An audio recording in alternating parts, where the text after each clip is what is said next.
All right, everybody, we're back for another session of Scions.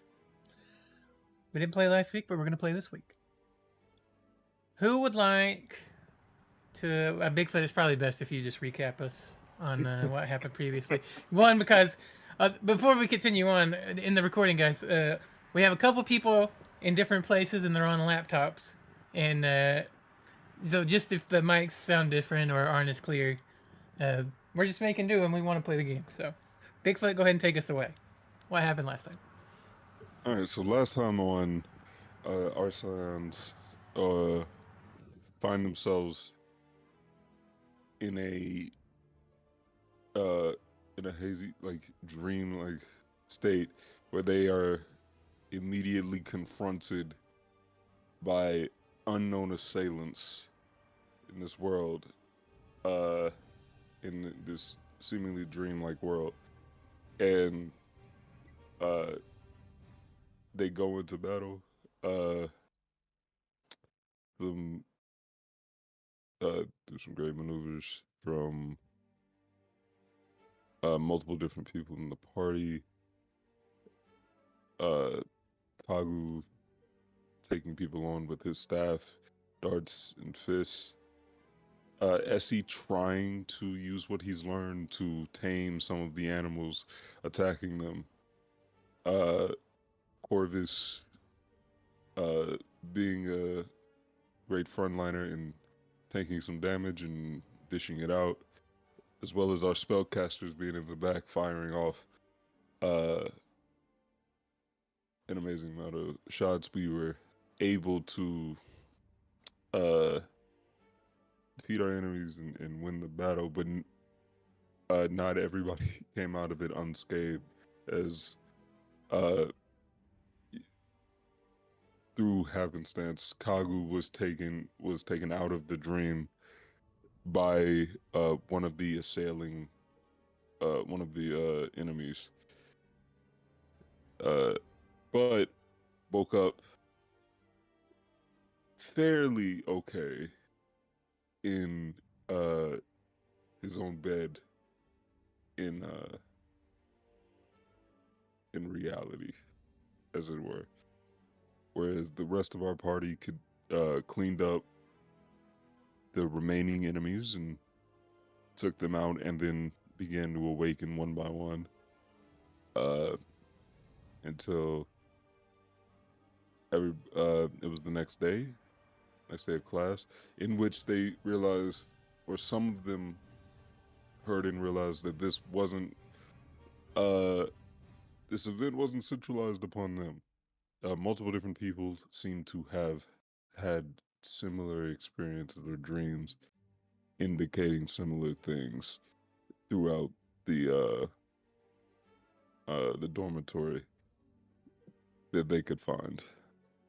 But after waking and having this happen, our Scions, taking it seriously, move to try and get some reassurance from the staff and the people around, in which we go to talk to teacher Gerald Falconbane.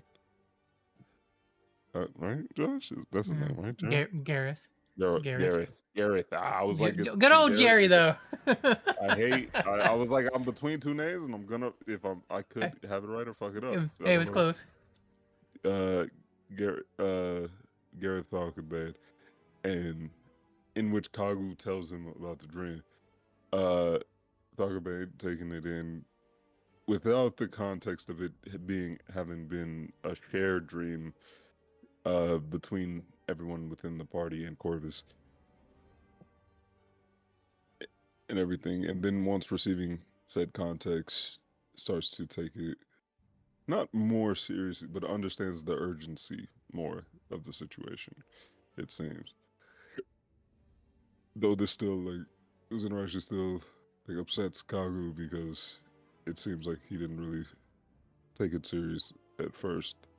And after telling him, our party moves on to get some breakfast and discuss what the next steps would be for taking on this this challenge and figuring out what's going on, in which they wanted to try and do a bit of reconnaissance and gather information on the Whispering Woods for a possible uh, exploration of the area to find out more information.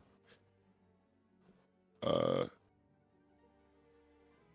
and I believe that's all the major things that happen. Believe so. We have there was a little bit of like we skipped to the end of the week, at the very end of the session. So, you guys are currently on your way to your class, and our camera kind of pans down on you as you're walking to class to the ceiling, and then it zooms out above the Royal Academy and kind of flies through the air to the southeast, to the land known as the Onyx Coast. We zoom in on a scene unfolding on the coast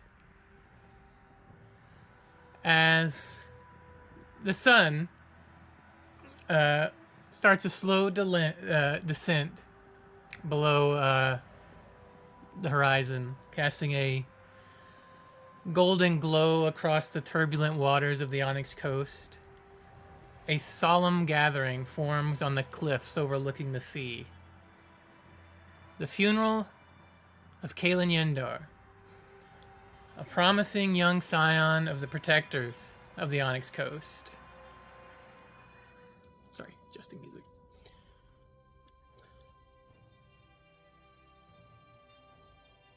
It draws the most influential figures across the region, and the air is heavy with a scent of salt and ceremonial incense.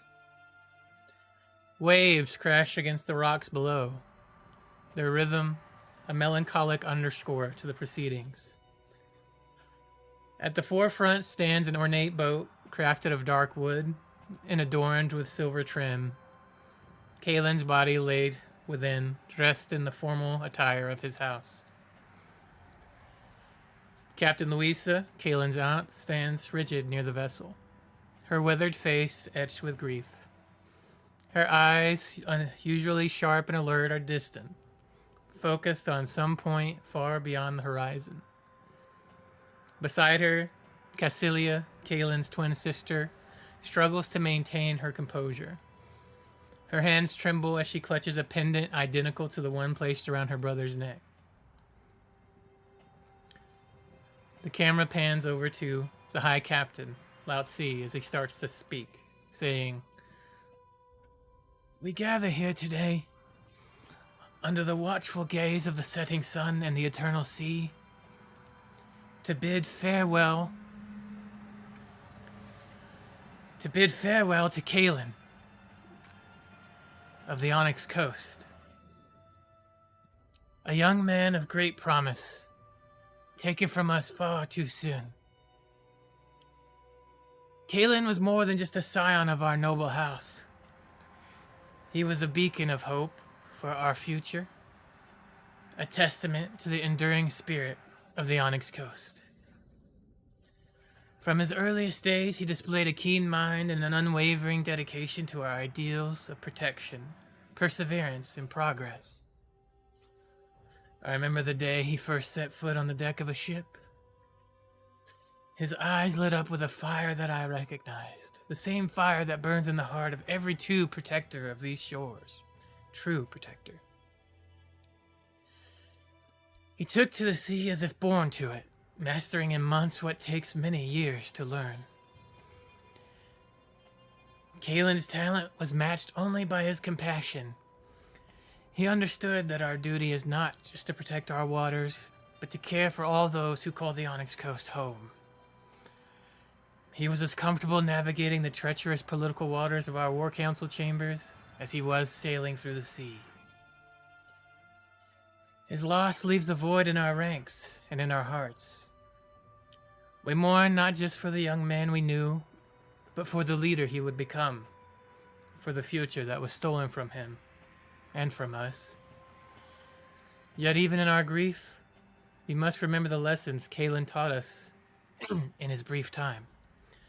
To face each challenge with courage and wit, to treat both ally and adversary with respect, and to never lose sight of the horizon, no matter how turbulent the waters.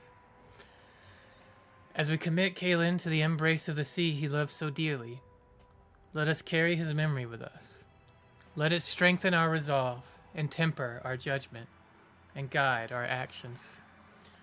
For as long as we remember him, as long as we honor what he stood for, Kalen will never truly be gone. May the tides carry you to peaceful shores, young Kalen. Your legacy will endure as long as the waves crash upon our coast. Farewell, protector, sailor, friend. You will be missed, but never forgotten. As Lao-Tzu delivers this eulogy, his voice carries over the sound of the waves.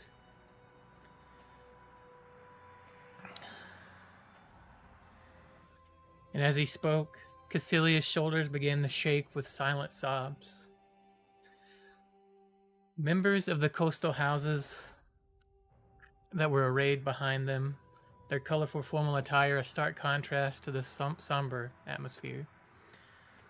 And whispers ripple through the crowd, murmurs of sympathy, theories about the tragedy, and concerns for the future.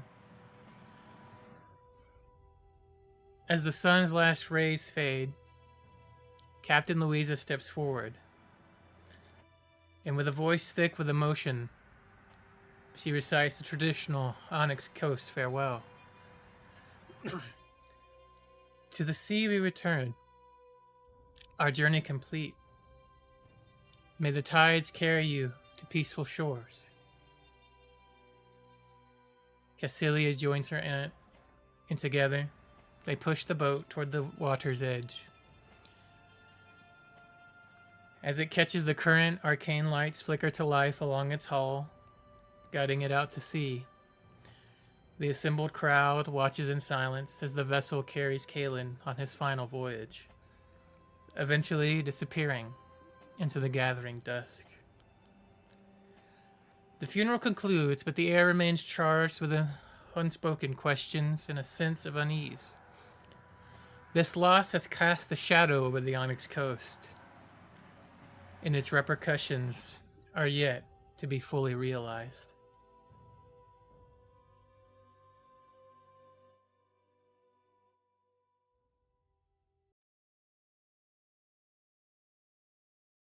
As the camera follows Kalen's last journey out into the sea, it zooms back in toward the center of the continent, back to where the Royal Academy is located. As we join our party en route to the last class of the week, the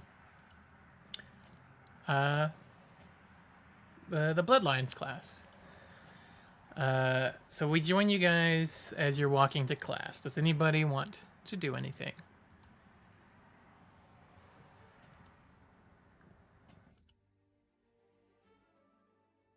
Okay. I don't believe so. What day then of the school are we on? How many days has it been? Probably been about 5 days. 5 days since the nightmare waking up thing? Oh, since the nightmare waking up thing, probably about 4 days. Okay. Yeah, sorry.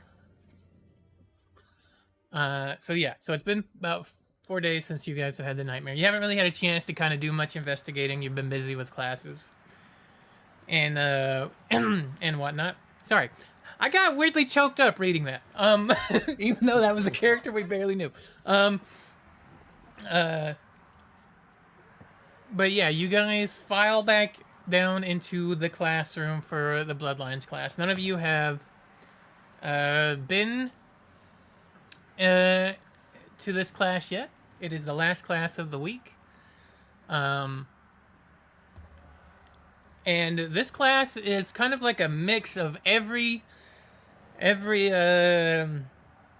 the schoolhouses. All the first years are here, from every of the houses, from Shadowbrand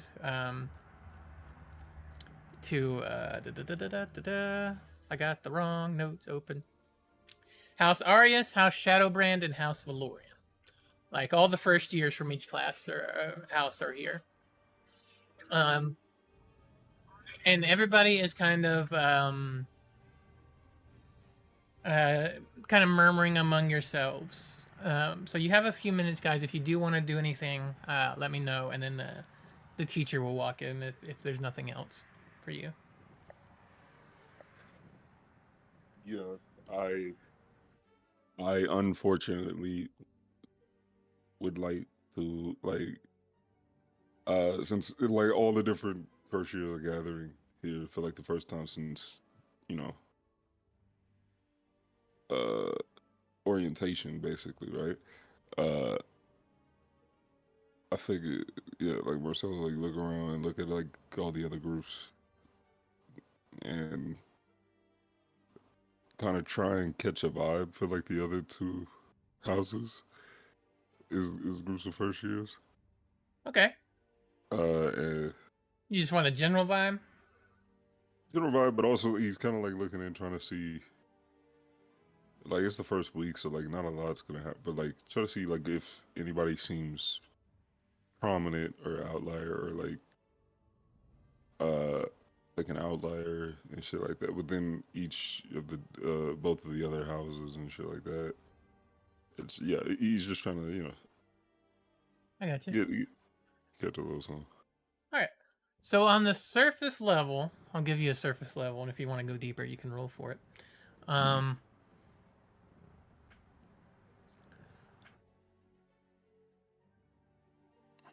Okay. So House Arius, like their general vibe is just kind of like calm, chill. Like there's like an air of like curiosity going on with the class in here. The House Shadowbrand are kind of like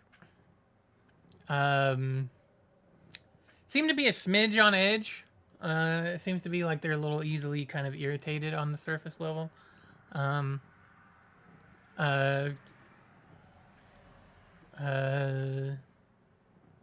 Yeah. That's it on the surface level. Do you want to go? You want to go for it? Yep, Okay. Yep. Insight check it is. I hate so much of what I choose to do. Which you're gonna have to roll for each house. Which one's got your main focus? On this first roll. First roll, we'll start with what was the first one? Arius. House Arius. Yeah, we'll go with Arius on the first one. All right, so insight.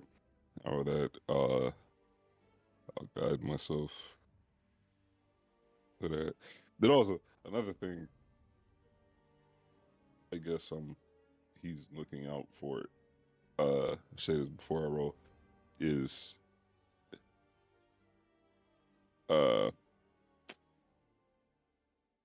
if anybody is like doing something, like if anybody else like from their side is doing what he's doing, like doing good.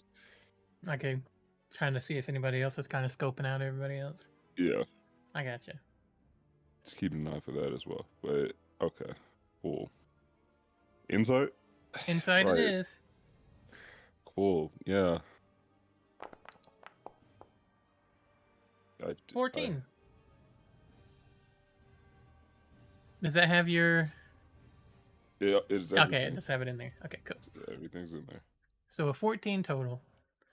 So looking deeper into House Arius,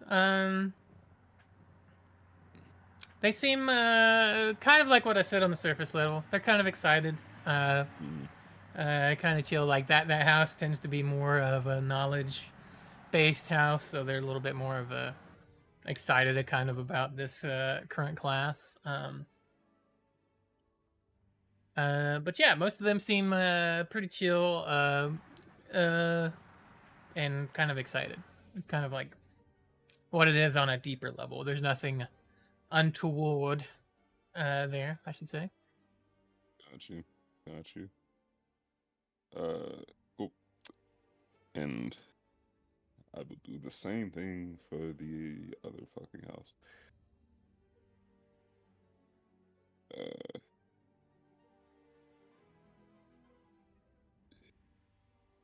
All right. So +2 is 16. Oh, did you roll? Oh, you did roll. It didn't pop Yep. on my screen for some reason. Okay. Sorry. Yeah. Plus 14 plus 2, so 16. Got you. They are. So they were kind of irritable before. On the atmosphere, there's kind of like. So that house tends to be kind of secretive anyway. So it's kind of like a little bit more of a spy-y type house. They seem to be kind of whispering among themselves. Actually, let's see if anybody catches you checking them out, because they would absolutely be like paying attention to that. Do they? Shit. Should I have done a stealth check first? Too late now. Yeah. Oh, you're lucky. You're lucky. I rolled real bad, so nobody notices. Oh, sorry. I rolled privately. Okay, yeah. That could have been me. Yeah. So they rolled real bad. So they don't notice you checking them out. So they're kind of like kind of whispering among themselves, and like if anybody kind of walks near them, they kind of stop talking, but they kind of have like this general kind of guarded thing going on. But yeah, that's what you kind of get on the with those checks. It's like they're just kind of like chilled out.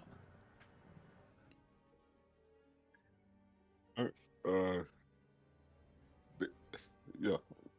Cool. Was there anybody who looked like they was doing what I was doing? Or would that have been perception and not instinct? You would have to do a perception check for that.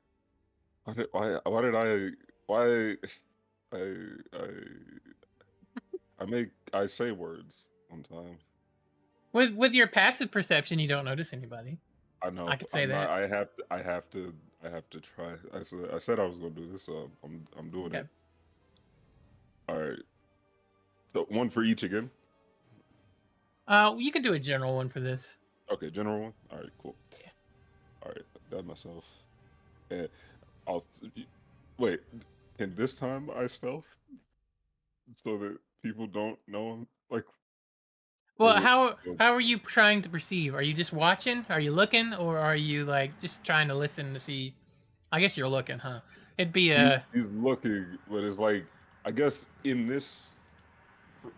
I don't know. It's either deception or stuff. Because like the way I'm imagining this is he's like trying to frame it as just casual like glance around a room full of people you don't know. Yes, but also, are you going to use guidance? Because that makes your eyes flash.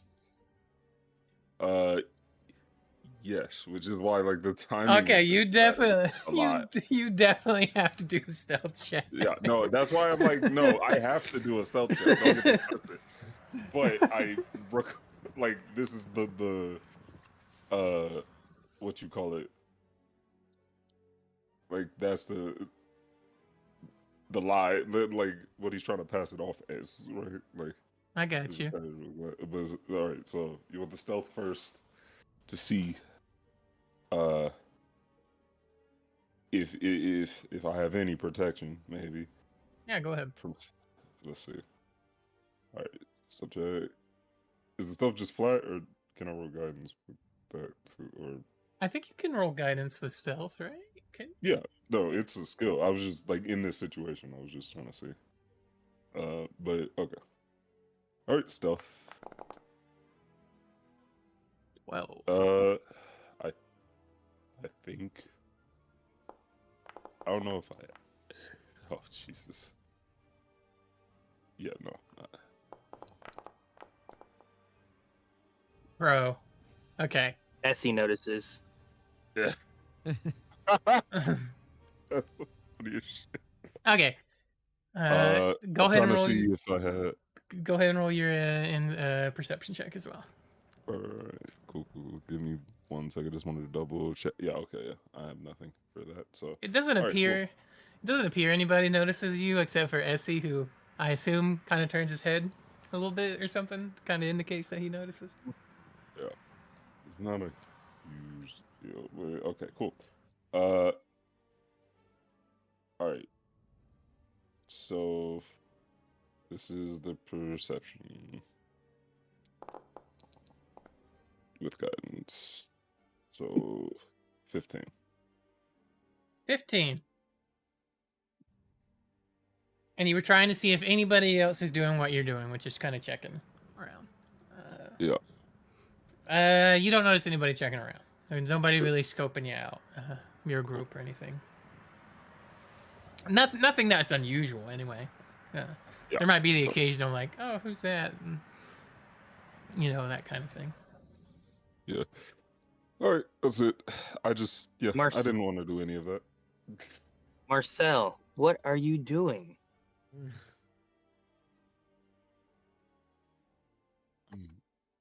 I'm looking around. Oh, okay. Just when I look around, my eyes don't do that. I hope you had a good look.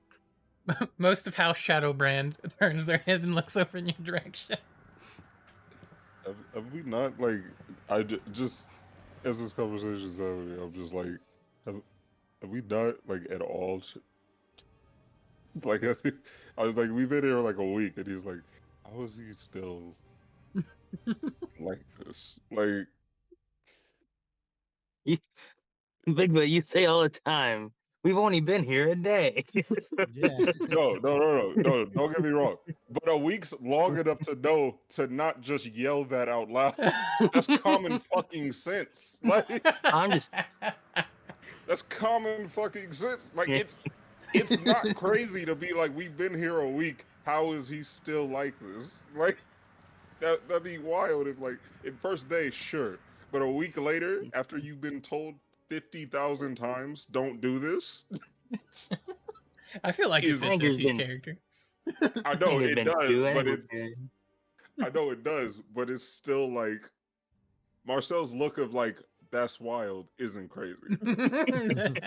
Like, you trying to act like it's crazy is the crazy thing. Like, Ah. I see. Essie doesn't see, but I see. no, as you don't get it, but like Marcel's just like, why?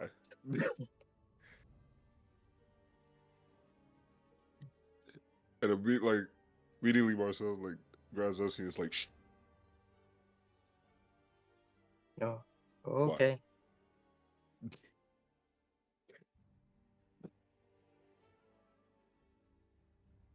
Are we in the class already, or are Yeah, we, like, you're outside? you're in the room. classroom. You're in the room, yeah. Okay.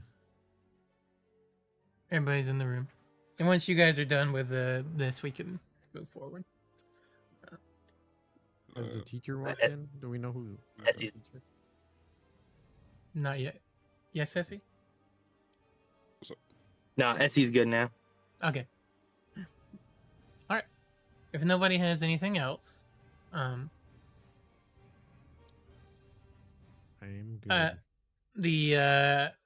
you see a teacher walk into the room and stand at the head of the class, and it's somebody you recognize.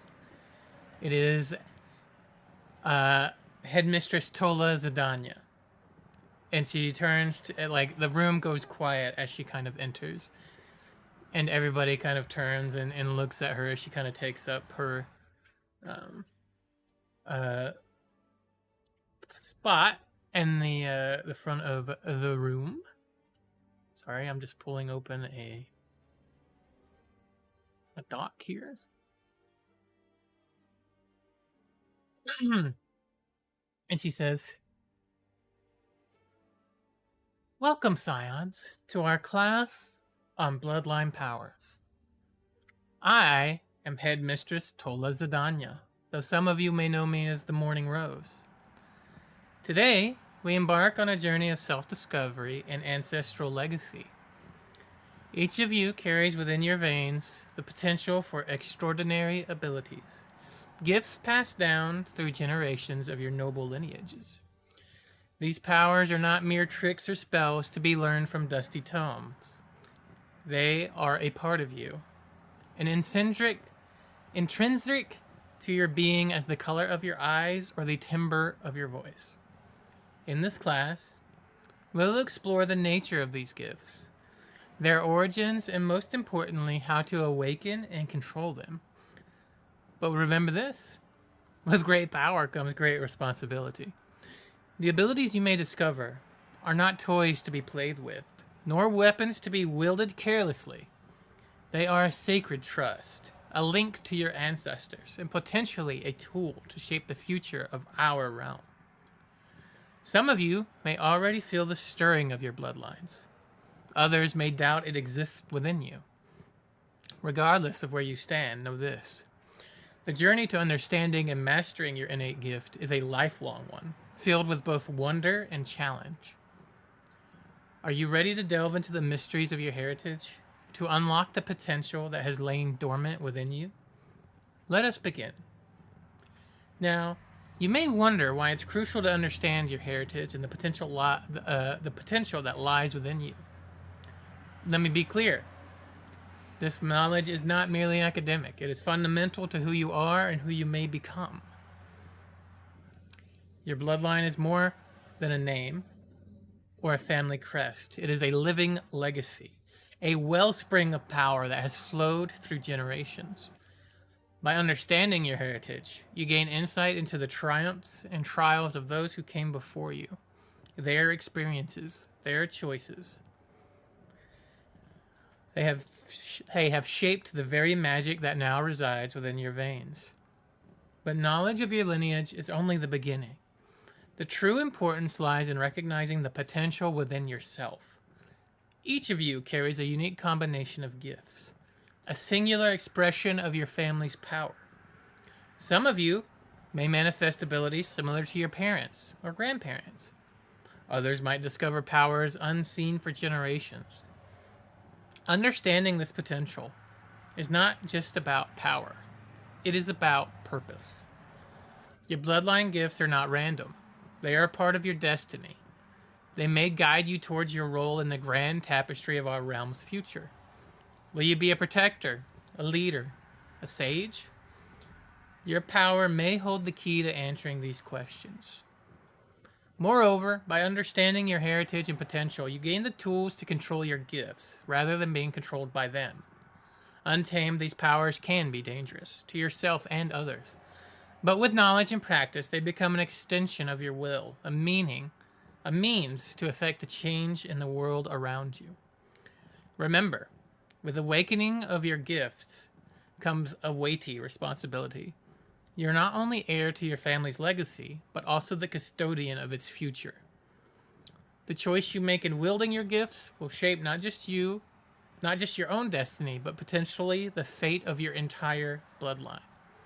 So as we delve into the nature of bloodline powers, I urge you to approach this knowledge with both excitement and reverence. Embrace your heritage, explore your potential, but never forget the responsibility that comes with such extraordinary gifts. Okay. Now that we've established the importance of understanding your heritage, let's delve into the nature of bloodline powers themselves. These abilities, as I've said, are not tricks or spells learned from books, and they are part of who you are, as unique as your fingerprints. To illustrate this, I'll share with you my own bloodline power. You see Tola close her eyes, and you see a little bit of sweat kind of form on her brow as she concentrates. You see a soft blue glow emanating from her hands, and within moments, you see a delicate crystal rose form, its petals a deep shimmering blue.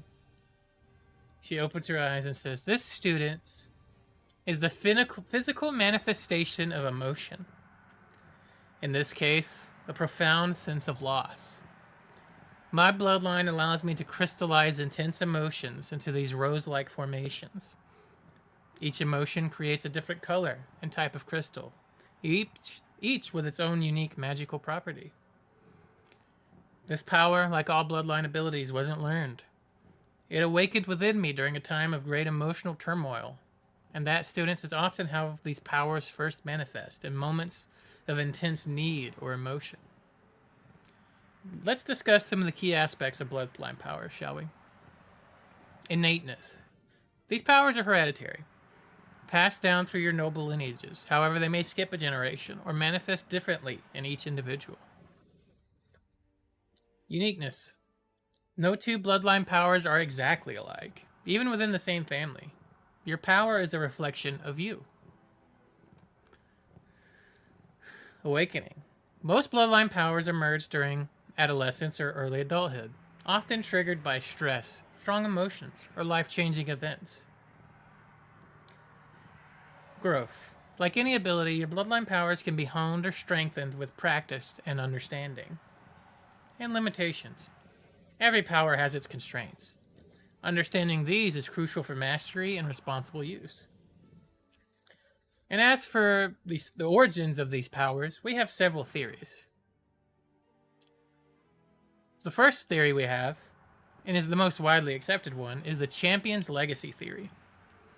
That bloodline powers originate from champions of the gods. These champions fought against a great evil known as the Scourge, and that the gods empowered the champions directly. Over time, these champions' descendants inherited diluted versions of those powers. We also have the Celestial Convergence theory. A rare alignment of celestial bodies bathed the world in magical energy. Some individuals were more receptive to this energy, permanently altering their essences, and these changes were passed down to their descendants. We also have the Primordial Pact theory. Thought that ancient nobles made pacts with primordial entities or elemental forces. These pacts granted them and their lineages unique magical abilities, and the exact nature of these pacts have been lost to time. We also have the evolutionary adaptation theory. Exposure to intense magical environments over generations led to adaptations. These adaptations manifested as innate magical abilities. Different environments and challenges led to diverse bloodlines. We also have the divine blessing theory, that gods directly bless certain bloodlines for their faith or great deeds. These blessings manifested as innate magical abilities, and each god's blessing resulted in a different type of bloodline. However, regardless of the ultimate origin, what's most important is understanding how your specific power relates to you, your family history, and your potential role in our world. Now, how about we explore some examples of bloodline powers from some other noble houses? These will give you an idea of the diversity and potential of such abilities. First, let's consider the Xantharian Empire. Supposedly, their ruling line is known for chronokinetic abilities, powers to manipulate time. Some can slow time, while others can glimpse possible futures. In the kingdom of Pyraster, their royal family seems to possess remarkable pyrokinetic abilities. They can conjure and control flames, some even able to transform briefly into living fire. In the Alliance of the Silver Peaks, many nobles demonstrate ferrokinesis, the ability to sense and manipulate metal. The power ranges from detecting ore veins to reshaping worked metal with a thought. The protectors of the Onyx Coast often manifest hydrokinetic powers. Some can control water directly, while others can breathe underwater or communicate with sea creatures. Within the dominions of Shadowsedge, Umbra kinetic abilities are common. These powers involve manipulating shadows and darkness, sometimes even allowing travel through shadow realms. Lastly, the High Order of the Golden Sun's bloodline often produces photokinetic abilities, the power to generate and control light in various forms. Remember, these are just broad categories. Individual manifestations can vary greatly, even within the same family. For instance, while I can crystallize emotions, my cousin's power allows her to project emotional states onto others. As we discuss these examples, consider your own family history. Have you heard stories of unusual abilities among your ancestors? These might give you a clue about your own latent powers. All right. As she kind of speaks over the room, she asks, "Have you heard of any stories of unusual abilities among your ancestors? How about it, party members? Do any of your ancestors have they ever manifested any unusual abilities that you feel like mentioning right now? In even among yourself even? If not, it's cool. Well, Okasos would not answer. Got you. One of my ancestors could cut rocks with their fists.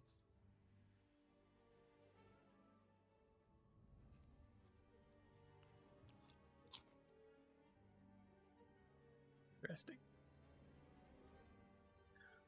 All right. I once had an ancestor who had some water powers, or so they say, but we haven't had someone with that for a while. Water powers. As in what? I don't know exactly. They could We swim? had an old tribal chief. They called him the Storm, but I don't know. This was far before my time.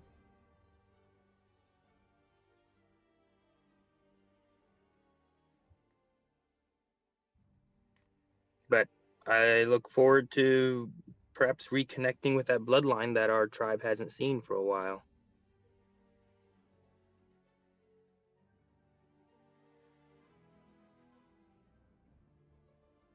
Is that a possibility?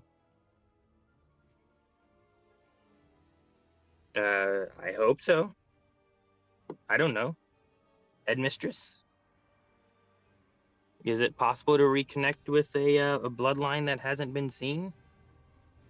You said it can skip generations, correct? It's perfectly possible to reconnect with a bloodline that is not manifested in a while. Yes, absolutely. But it depends on the individual. Hmm. The powers differ greatly based on who you are as a person. Can one person have more than one bloodline power? Is that a possibility? All right. I'm gonna answer the question, but I need who's sitting closest to Corvus right now? I would assume Marcel.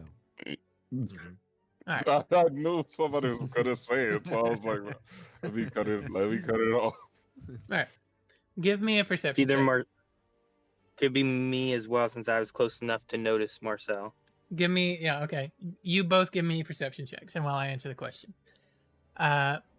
She looks at you, Kagu, and says, "That is an excellent question." And the answer is yes. It is perfectly possible to have more than one, although exceedingly rare. I'm just gonna do it flat, no guidance. Gotcha. No. Marcel, you don't know it, but but Essie, you noticed this when Kagu mentioned having two bloodline powers. Corvus actually kind of stiffened a little bit, like kind of kind of like oh, Okay. kind of like he's not that surprised. Uh,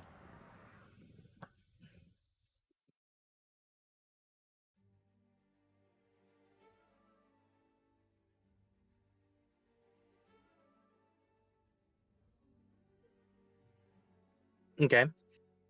okay. I'm not gonna do anything because Marcel just told me to not do anything.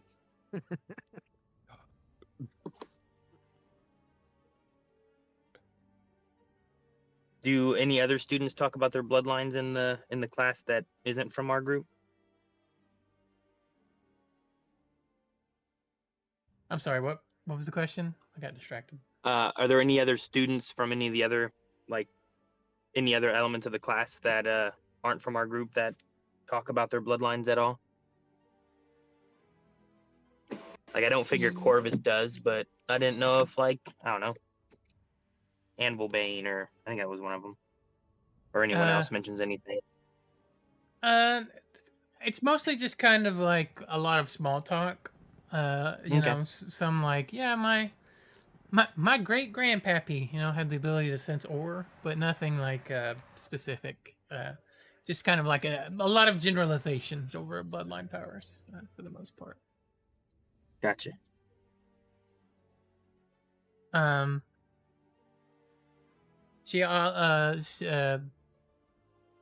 Tola turns to you, not Kagu, sorry, to Essie Trot and says, "Also, I believe I've heard of this storm. They say in their grief of losing their parents in a hurricane that their powers manifested fully. Supposedly, their eyes took on the swirling gray of storm clouds, and that their hair flickered with streaks of blue lightning when they used their abilities. At least that's part of the legends I heard."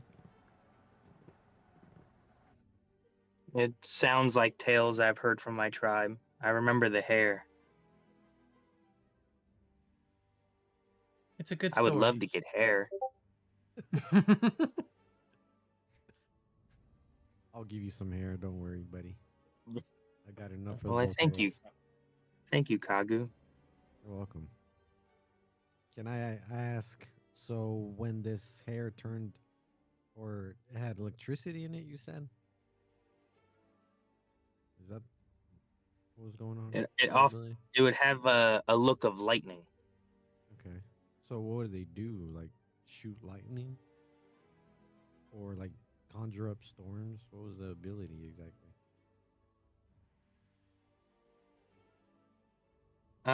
Yeah, it was related to storms, and I believe the reason he was nicknamed the Storm was because it was such a thunderous power. I don't know, but there were many stories of like great battles he was in, but I still don't understand how his power worked. At this point, I thought maybe it was all just tales. Tales. Yeah. I mean, there's been great heroes, but as I said, we haven't seen this power manifest again. That's been a few generations back. My grandfather told me these stories.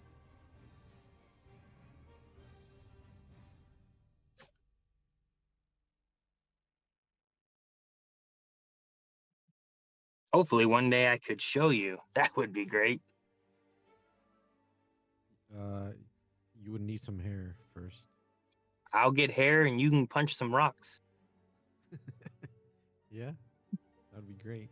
Maybe then I could get through your shell. Oh, if you could land a hit. Is this the whole character arc? It's just Kagu. I look down at my staff and just shake my head.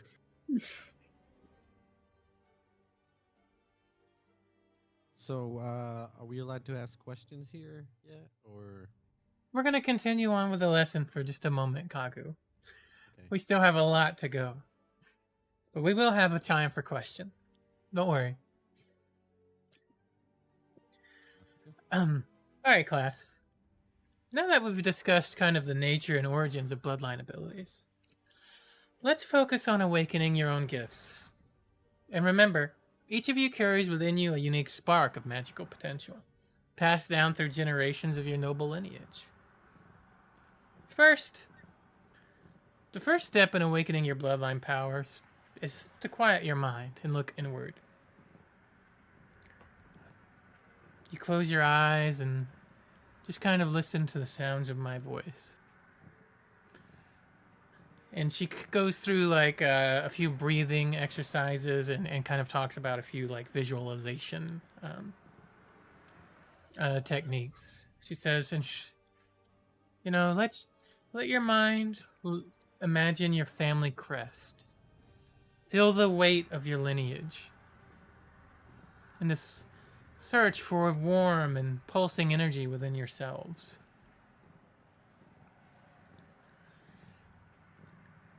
Next, I want to teach you to recognize the signs. As your powers begin to stir, you may experience various signs, and these can include vivid dreams related to your family's history, maybe sudden bursts of intuition or heightened senses. Unexplained physical sensations like a tingling or warmth, and objects around you reacting to your emotions. Remember that these signs can be subtle, but pay attention to even the smallest changes.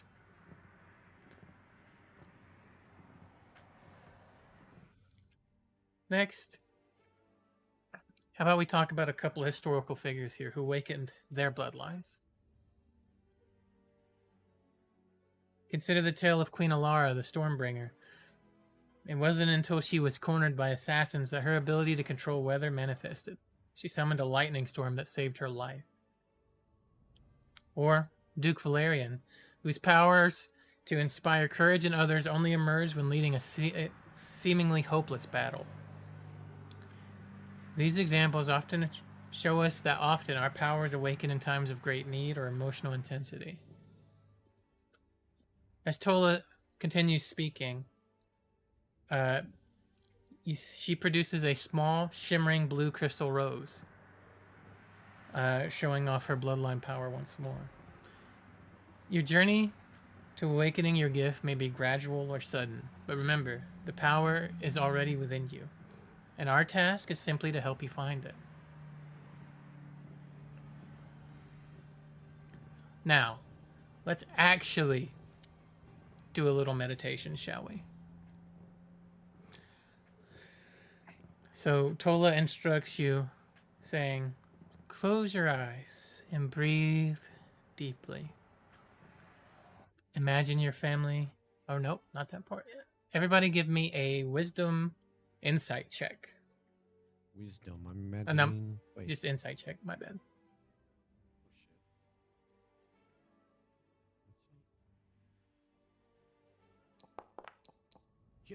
Ooh.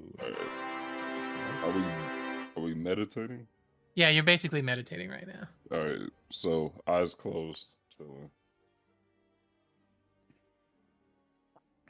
I guess I will guide myself.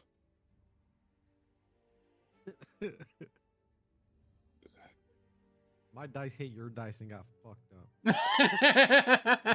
All right. All right, I'll guide myself. Just eyes closed as shit is going on.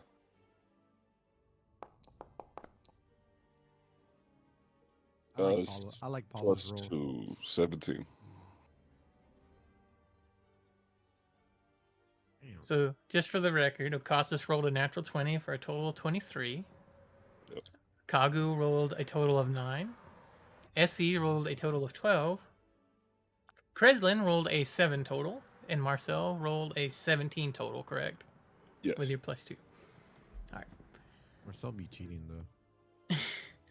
I still did better than you regular, though. So, Essie and Marcel, you both feel a faint warmth sensation inside you as you kind of meditate. Okasas, you feel both a warmth and tingling sensation inside, deep inside you, hinting at your bloodline power inside. Kagu and Kreslin, you both have trouble quieting your mind, and as a consequence, you do not feel anything other than a growing sense of frustration as you attempt to connect and quiet your mind. Keep it down, Crystalline. Trying to think here. You're the one who's breathing so loud. Mouth breather.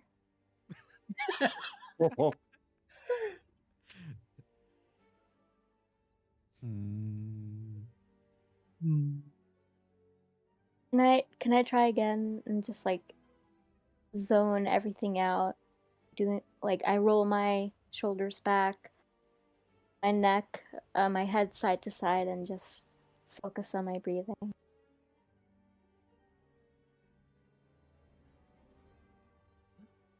I'll give you another attempt. Yeah. Go ahead and roll insight.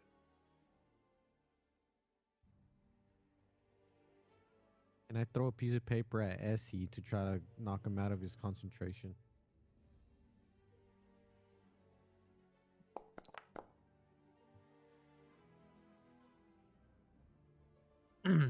Yes, you can try Kagu. Kreslin, as you I'd be a 17. as you finally are able to wrangle your mind and quiet it, you feel a tingling sensation within you as well. What do I roll? Just roll dexterity. So stupid. Saving throw? No, just Really? roll just click hang on, what is it? Can you just click dexterity? Yeah, just click dexterity and just hit normal. Ability? Yeah. Ability check? Yeah, boy. Alright. Oh my So here's what happens. Kagu throws you're throwing a piece of paper. Yeah, I just wad up a piece of paper and just chunk it at his head. Alright.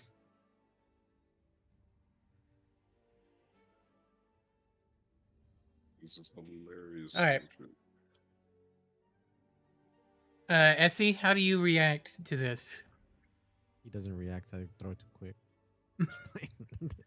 No, I mean, like, he obviously gets hit with it. What's your reaction to okay. Yeah, it? I'm gonna get hit with it. I assume it hits me like in the head. Yeah. Like you want me to feel it, right? You in the noggin. Trying to Uh, knock you out of like your concentration to where you're like, what's that?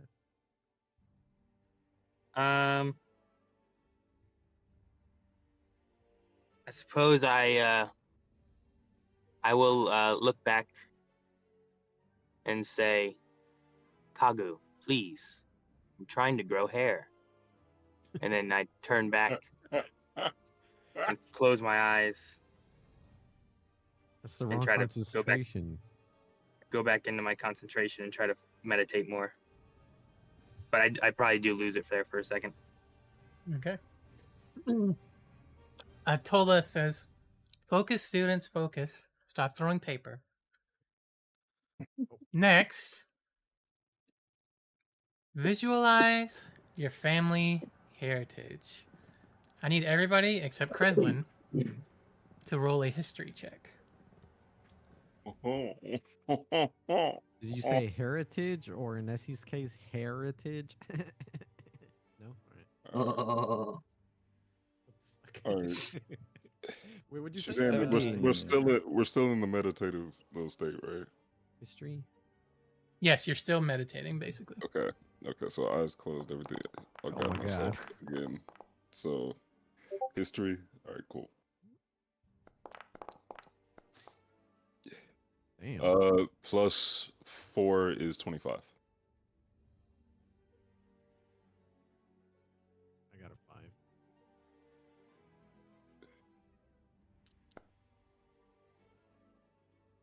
5. Okay.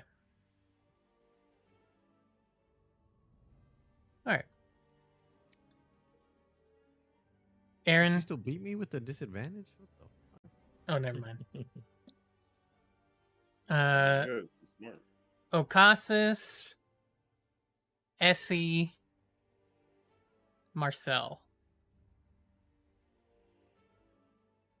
You all clearly envision your family crest, or perhaps a significant ancestral figure that strengthens your connection to your bloodline. You feel it kind of connect to that tingling sensation earlier.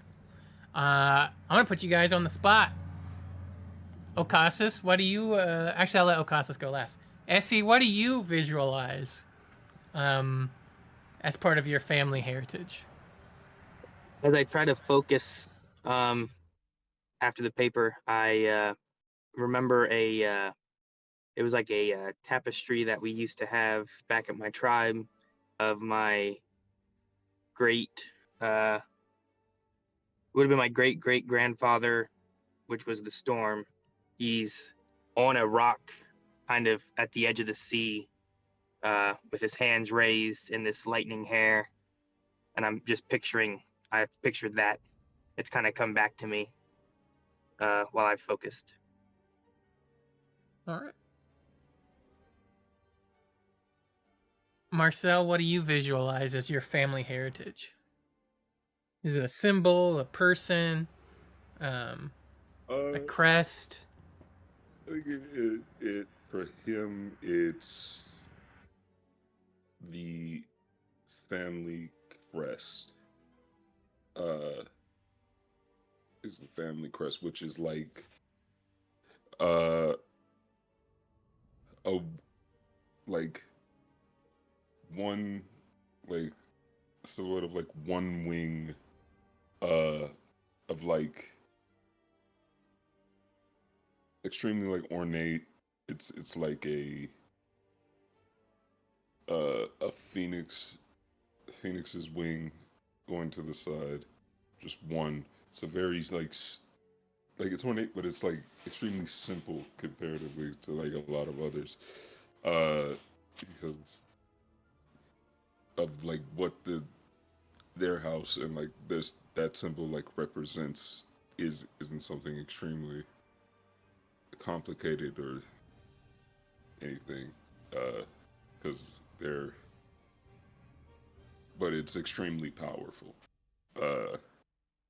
and potent, which is why they're Out this way. this is why they are where they are. So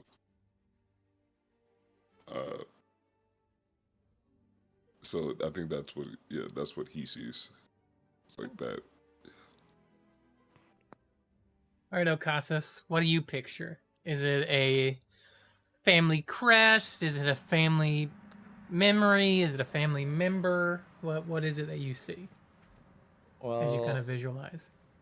For Ocasis, I would say he kind of, like as he focused on it, kind of remembers just the dinner table, more or less, just a room where people would gather for dinner. And like the more he focuses on it, he sees like a shadow blurred figure.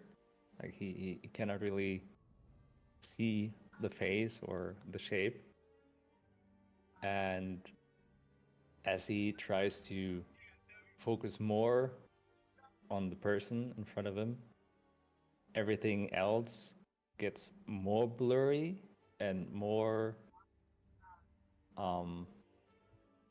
doppelgangerish. Let's say like the room changes and the scenery changes and everything blurs in together, but he tries to focus more on the person itself. And then I'm gonna write something to you that happens because I don't want to spoil it. Yeah, I got you.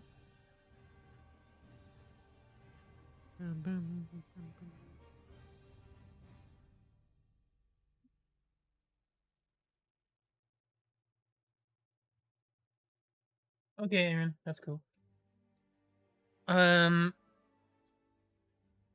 Kagu, you you and Kreslin both failed the roll. So you do not get a clear vision. But what do you think you see in this hazy fog as you try to visualize this thing? So I just hear crackling in the background, kind of like stones Mm-hmm. hitting the ground. I don't really see what's going on, but I know it's like the sound of just like stones breaking, and like the voice of a man, kind of like, what's the word?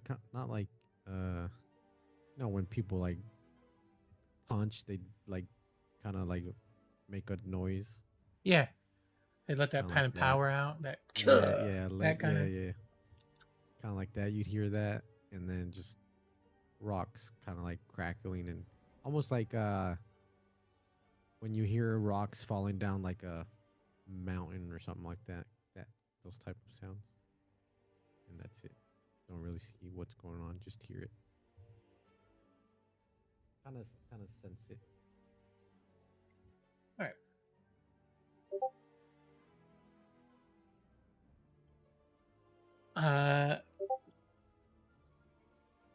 Kreslin, what about you? Do you see or anything that you want to share for your character? The only thing I get a glimpse. It's a very hazy a glimpse, but it's of a woman, and I think it's with her back turned towards me.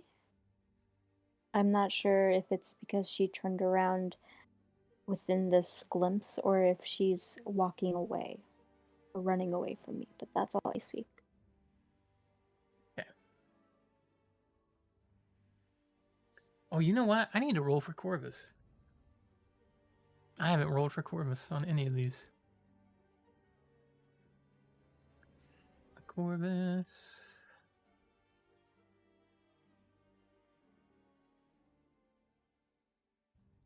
All right, let's do Corvus's initial.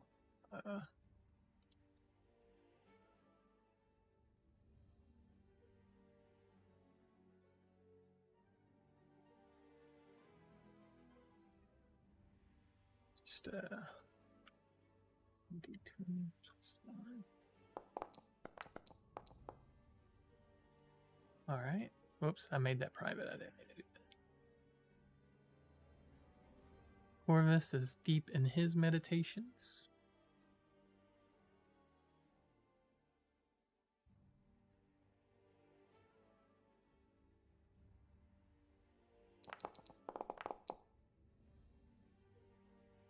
Fails to visualize his heritage. Interesting.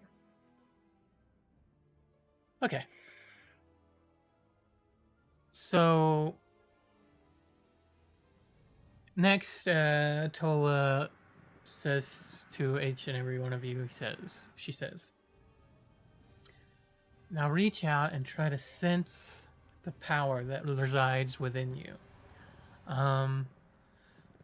I'm gonna make this one. This one's gonna be a perception check, and you'll see why over an Arcana check in a minute if any of you succeed. So, go ahead and give me perception checks, everybody. I'll roll for Aaron since he's driving. Thank you. Perception. Okay. Well, this is in alphabetical order, huh? Why do I have such a hard time finding this shit? Guided. I rolled a 4. I will guide myself. Aaron, you rolled a 12, by the way. I got 12 also. Damn, 3 12s. And I need to Marcel roll. has his pluses, whatever. I need to roll for. No, this is just 12. I'm bad at perception. Corvus is actually good at this. But not when I roll a 3. Everybody fails except for Okasis. Okasis, you become aware of the magical energy flowing in you, but you don't just sense yourself. You sense the innate magical energy among the people that you are closest with in this room, particularly your party members.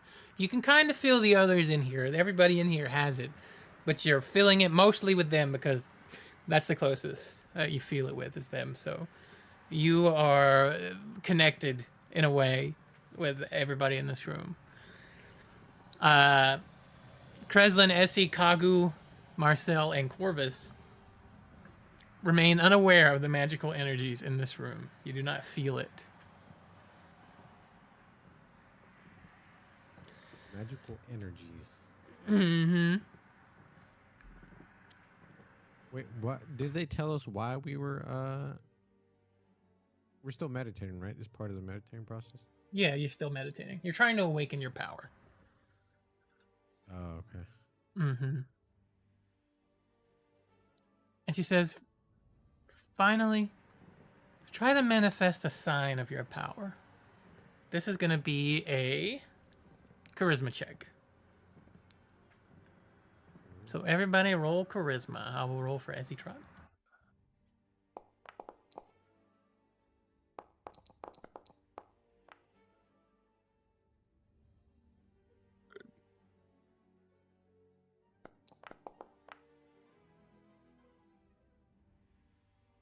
If 20.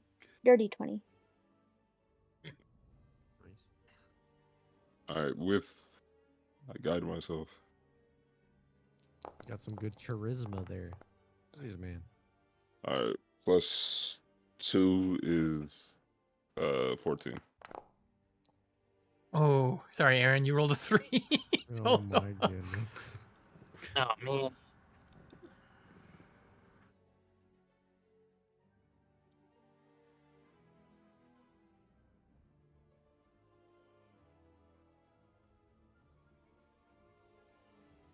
Ocasus, Marcel, Essie. You feel like you're on the verge of something, but can't quite grasp it. Kagu, Kreslin, and also I need to roll for Corvus.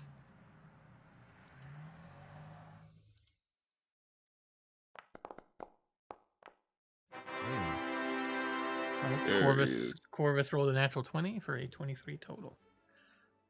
Kreslin and Kagu, you manifest a minor manifestation of your bloodline power. So look at your bloodline powers. Think of it. Try to think of it in a way that it would be a manifestation. Think of it like if it's something innate, right? Like let's say I don't know, like what's a good example here? If it's something physical, you might show a very like let's say you can summon fire, right? You might summon a little spark or something, right? So what is a good manifestation for your power? And you guys can take a minute to think about this because I have to do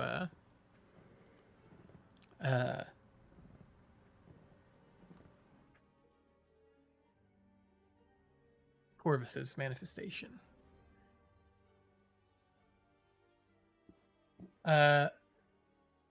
As you are all kind of sitting there, and everybody, you those of you that feel like you're on the verge of something but can't quite grasp it, those of you sitting next to Corvus,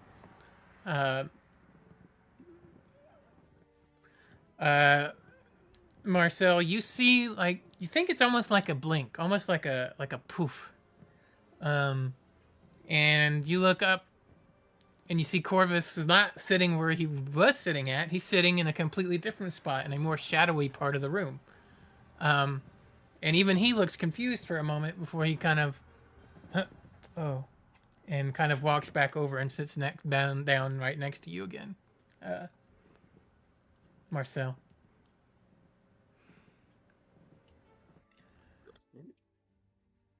Yeah, so it's just like air next to me suddenly, and it was like, huh?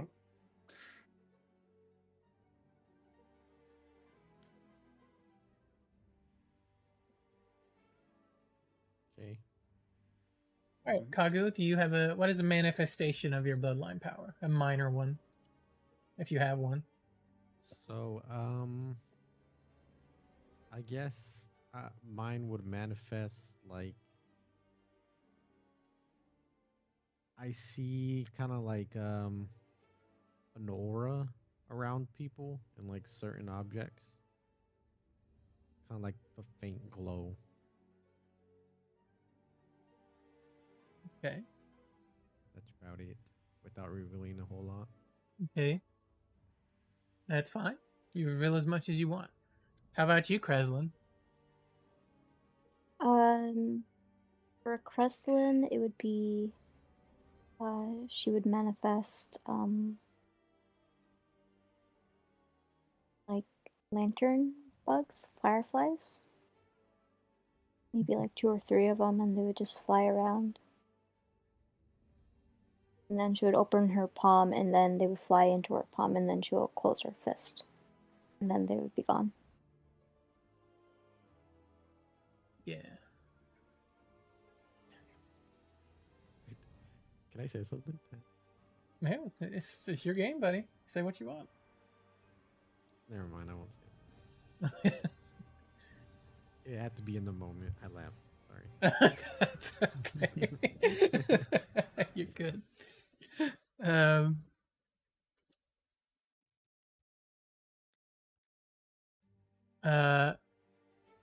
Yeah, and there's like a smattering of this kind of happening around the room as well. There's occasionally like a poof of shadow or a poof of light or a little bit of like a poof of green as the powers kind of manifest in different people around the room. As some of them succeed, but for others it's failure.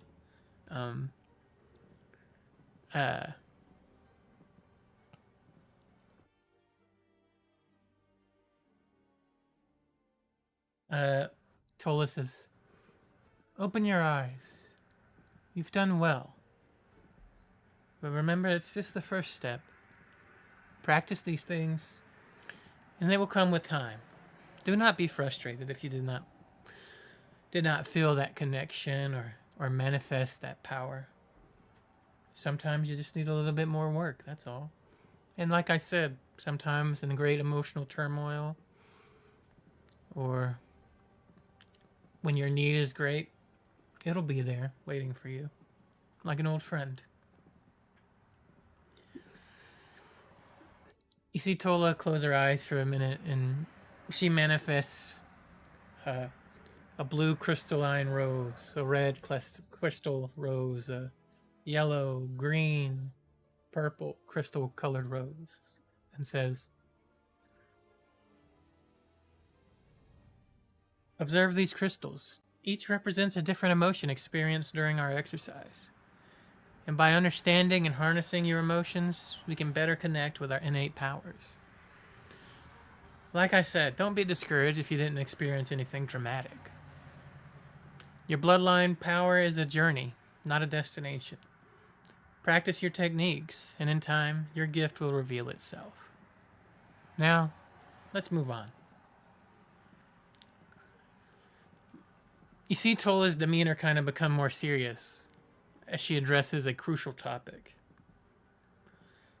She holds up a very deep-colored blue crystal, symbolizing the weight of responsibility. Like I said earlier, great power, great responsibility. This age-old adage is particularly relevant when discussing bloodline powers. These gifts are not mere tools or party tricks. They are a part of who you are, and how you use them will define you. The responsibility of power. Your bloodline power sets you apart from others. This privilege brings with it duty to use your abilities wisely and for the greater good. Consider always the impact of your actions, not just on yourself, but on those around you and the wider world.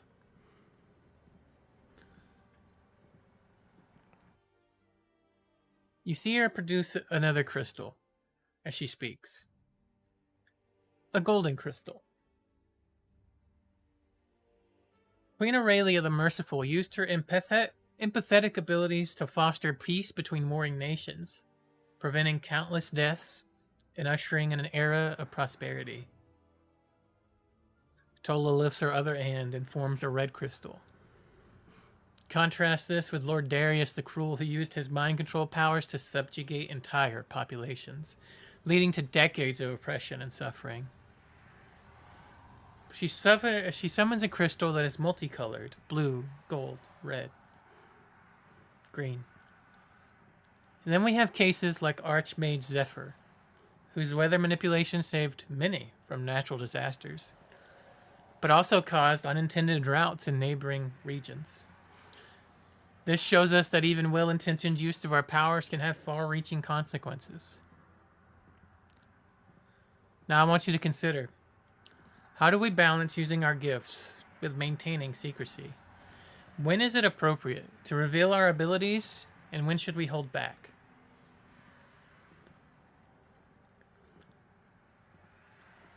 Do any of you have any thoughts on this? Anything to add? What was the last words? Consider how to balance your gifts with maintaining secrecy. When is it appropriate to reveal your abilities, and when should you hold back? She's kind of encouraging you to share your thoughts and what you think we should talk about in this particular discussion here. Well, I personally think that you should keep your abilities a secret to a certain extent. If there's a situation that kind of calls for your ability or expertise, I would hope that you would use it if it's for good. So, yeah, those are my thoughts. Okay.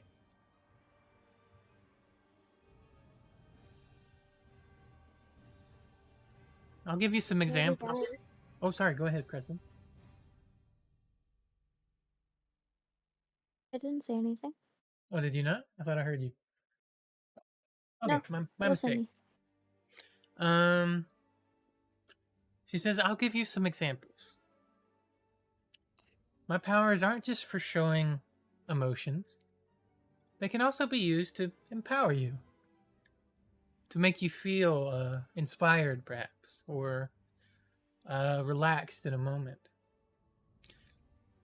I could use this in multiple ways, particularly with healing or easing anxieties among you, to inspire you, perhaps, on the battlefield, to strengthen your resolve in the face of fear. There's lots of ways that these could be used for good and bad, even.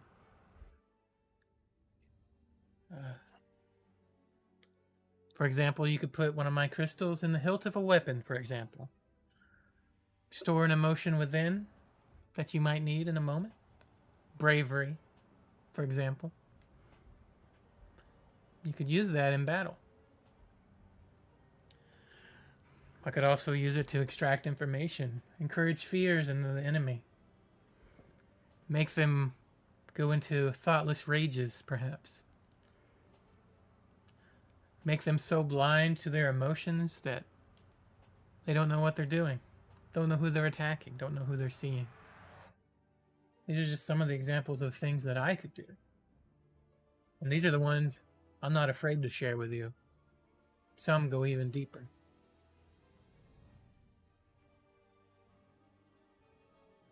What do you think about the potential consequences of keeping your powers hidden when they could have helped? Let's say you can heal, but you don't want to. You don't want to reveal it for fear of how your enemies might use it against you in some way.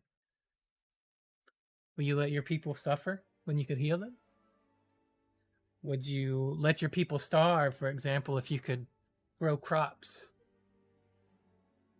What if you could change a past event? You could change the future as well. These are great things to consider when using your powers. Ultimately, it depends on you, what you want to do. But remember, Your bloodline power is a part of you, but it doesn't define you. Not entirely. Your choices and actions, powered or not, are what truly shapes your legacy. But strive always to be worthy of the gift you have been given. As she finishes speaking, the crystals in her hands dissolve, symbolizing the ever-changing nature of ethical decisions.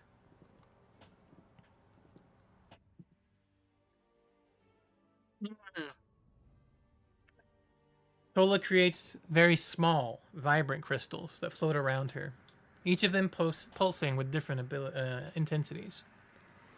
She says, awakening your bloodline power is just the beginning. To truly master your gift, you must dedicate yourself to honing your abilities, and this process requires patience, focus, and a deep understanding of yourself. Here are some general techniques, very general techniques that I will give to you. While each bloodline power is unique, there are some universal principles for developing your abilities, one of which is regular practice. Try to set aside time daily to focus on your power, even if you haven't fully awakened it. This constant attention will help it grow. Push boundaries. Once you've grasped the basics of your abilities, always strive to push it a little further. If you can levitate a pebble, try a rock. And if you can sense emotions in a room, try to extend your range. Emotional control. Your emotions are intrinsically linked to your power. Learning to manage them effectively will give you greater control over your abilities. As she speaks, Tola demonstrates this by alternating the intensity and color of her floating crystals. They change from blue to red to green, floating to being very dull to being very bright. The importance of focus and concentration. Your mind is the conduit for your power.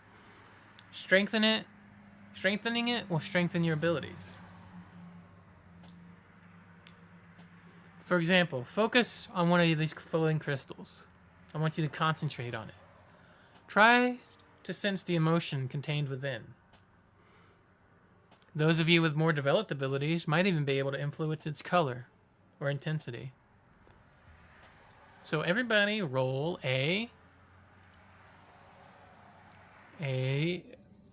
let's call this a Constitution check. And I say that because you usually have to roll Constitution for concentration spells anyway, so just kind of makes sense thematically. I will roll 17. for SE. Ooh, Kreslin. I got myself. Oh, damn. I shouldn't talk. I rolled a 2. This con. I got a 12.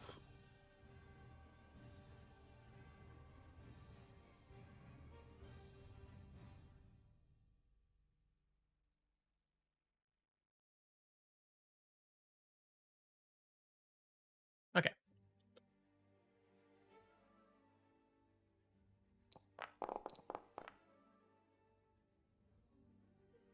Wondering why Kagu rolled with advantage? He DM'd me about something, so that's why.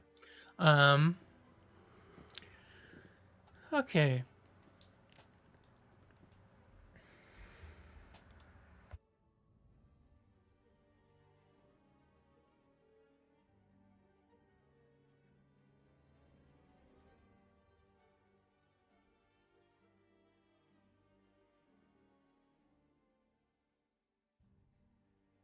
All right.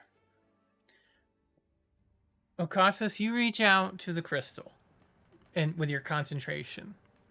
Wow, what would you say? How do you impact it? Like, what do you do? What do you change its color? Do you make it glow more intensely? And if you do change its color, what color do you change it to? Mm. Mm.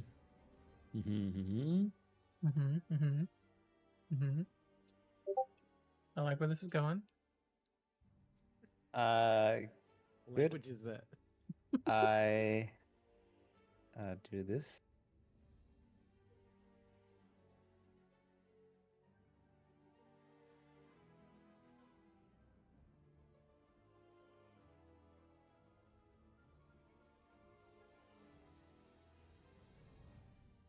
Okay, yeah, you can do that. All right.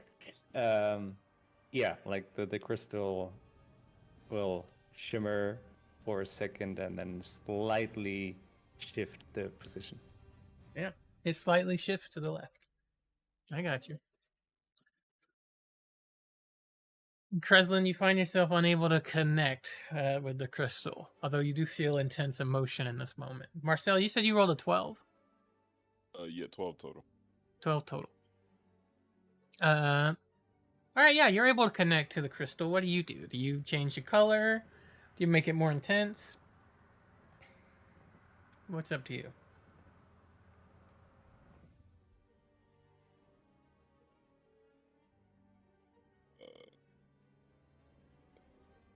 Change code to and intensified. All right.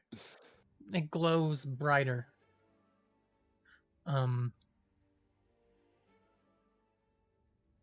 Essie, you rolled an 11, so you don't connect to it. I need to roll for Corvus. Okay.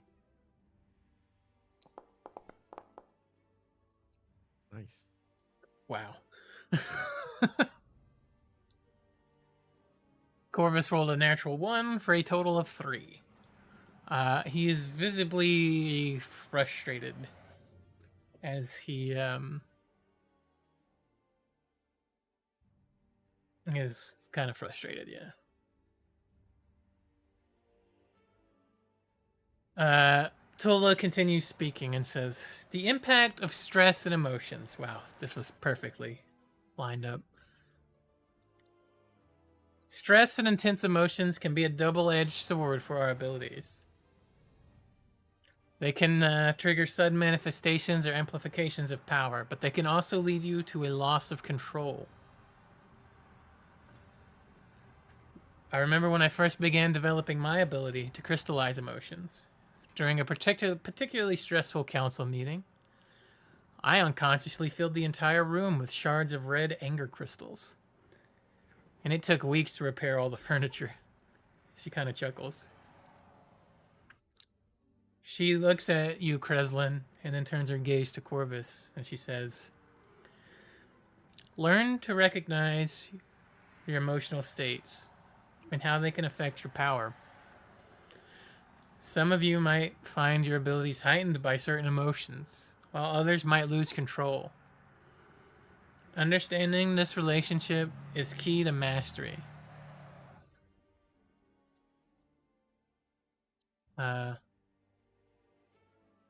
Oh, Kagu, I skipped over you.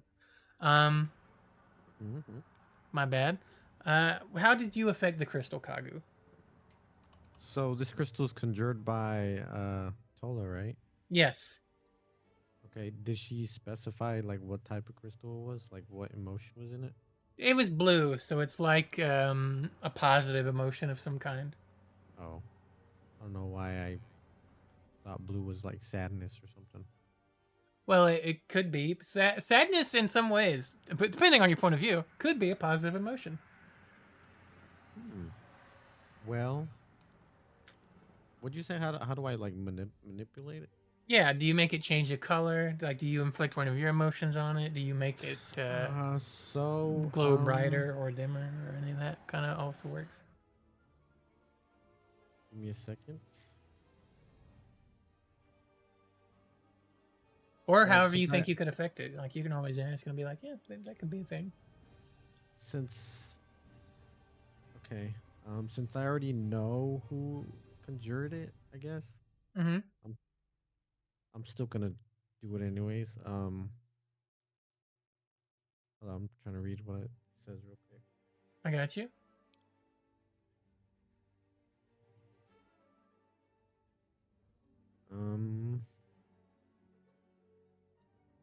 Well, I mean, it's an object, right? I would just say that it kind of moves towards Tola, kind of like telling me where it came from or who conjured it. Okay, yeah, I see. Kind of does like a slight movement like towards her, kind of like pointing. Almost like a nod, almost like a quick pull. Like you know how when you go fishing, right? And you throw it out and you feel those first few nibbles when you get a bite, kind of like that. Yeah. Yeah, kind of like Yeah. that, but like towards her, kind of like Towards her. trying to kind of like telling me Point it. where it I came got from. you. Yeah. I'm picking up what you're saying. Yeah. Absolutely. That totally works. All right. Also, I'm sorry, I skipped right over you for some reason. I looked right past you. No, it's okay. You went into that thing after Corvus, which made sense. So Then the narrative. My Yeah. brain went in the narrative mode. My apologies. All right. So that happens, and then she gives the little speech, and then finally she finishes with, remember, honing your ability is a lifelong journey. Be patient with yourself, celebrate small victories, and never stop striving to understand and improve your gift. The floating crystals gently descend and dissolve into motes of light as they touch the ground, symbolizing the ongoing nature of this process. She says, okay, we have times for questions now, if any of you have any.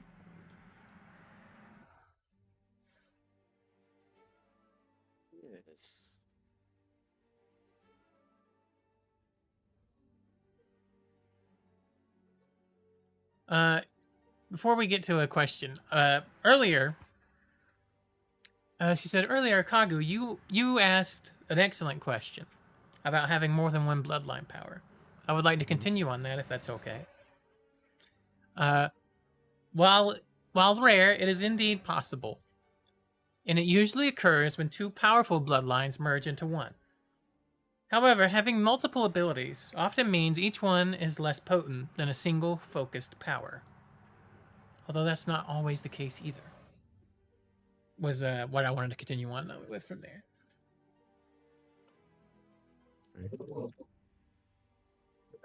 Essie raises his hand. She nods in your direction. Yes, Essie? Is it also possible for a bloodline power to disappear?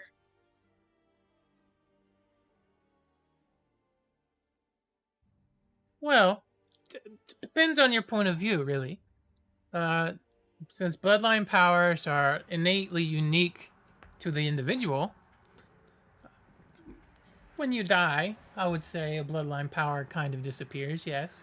It will always carry on down through your bloodline, but it'll be in a little different or changed way. So, depending on your point of view, yes. The greater whole continues, but the part that was you is gone forever. You understand what I'm saying? I think so. It can be a little complicated. She kind of smiles. Essie nods. I have a question. Yes, Kagu? So they're bloodline powers, which in the name, just I would assume that it runs through your bloodline DNA, but can certain bloodline powers be learned, or is it just something that runs through the DNA? That's a good question. They can't exactly be learned, no. It is unique to you. But it might be possible for you to, depending on your bloodline power, manipulate or mimic another bloodline, depending on how closely it matches to theirs. And when you say mimic, for example, Essie bites a rock and he breaks it. Will I be able to do that in a sense? Well, it depends on your bloodline power, but most likely no. Okay. But you could still break a rock. You're just not meant to be able to break it with your teeth. With my fist? A fist, Like my a foot, grandpa? a head, a knee. Gotcha.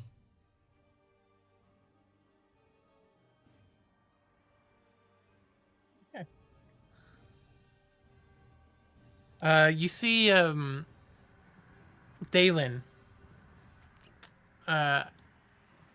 You guys have seen previously. This is Dalen. Let me get my student list open. Why is that not? What is happening here? Why can I not send this photo to chat? I could do this earlier. What was Essie's question? What would you say that if there's a bloodline power that's been forgotten or something like that? If a bloodline can disappear. Oh, okay. Can I kind of add on into that? Yeah. Go ahead. So Kagu asks,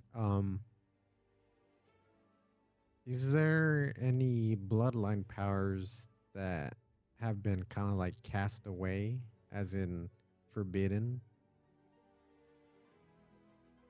Whether it's for the sense of it being like too strong or like having evil intents that you know of? That's a good question, Kagu. Not that I know of. It is possible that if you use your bloodline power for something evil or bad purposes, that you'd probably unite a greater force against you and probably lose your life or be imprisoned. There are all sorts of magical items in this world that could possibly suppress it even. Which Lucia Sunhollow says, "Oh, that was going to be my question. Can bloodline powers be taken away or suppressed?" Tola says, "Yes. Well, bloodline powers are an inherent part of you. There are ways that they can be suppressed. Magical artifacts, like we talked about. Potions that could temporarily dampen your abilities. In extreme cases, traumatic events have even been known to cause a mental block, preventing access to one's powers. So, yes." Jocelyn raises her hand. Yes, Kreslin, what's your question? She thinks about her question. She says, is there a way to trace back powers? Like trace it back in your lineage or find other members of your family that had the same powers? Like a family tree? Yes, Kreslin, that should be perfectly possible. It would take a lot of research and a knowledge of your power. There are others out there that might have a similar power. So it would take a lot of very careful research. You don't want to link yourself to somebody that's not a family member just because they might have something similar to yours. But it is possible. How would one go about the research? What would they look for?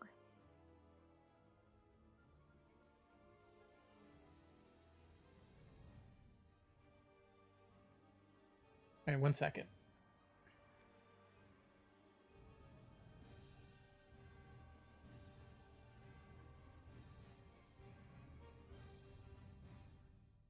Paul, I need you to roll a perception check for me. All right.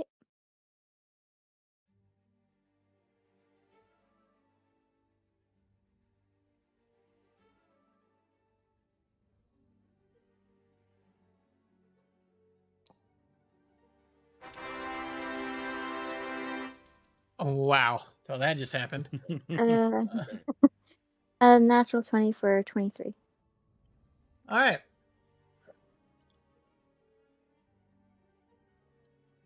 Well, Kreslin, as you are asking this question, you notice Okasis kind of sit up and take a more keen interest in what you're asking. As you ask this question about tracing. What was the last question you asked, Kreslin, before I asked for that roll? Oh, um, How do you research? Is that uh, what you were saying? yeah. What would they look for? What would they look for? Yeah, All right. to go about the research. Well, you'd probably want a book on Bloodlines. You'd probably want a name of some kind. Would give you a good starting point. But if not, trying to find any kind of similar link to what you can produce would probably be a good place to start. For example, when you manifested yours a moment ago, the little lightning bugs, would probably be a good telltale sign of somebody with a similar ability to yours. Think about the color, the smell, the taste, any little details that can help you narrow it down.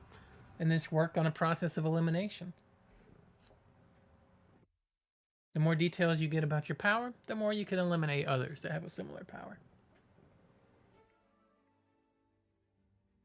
Okay. Thank you.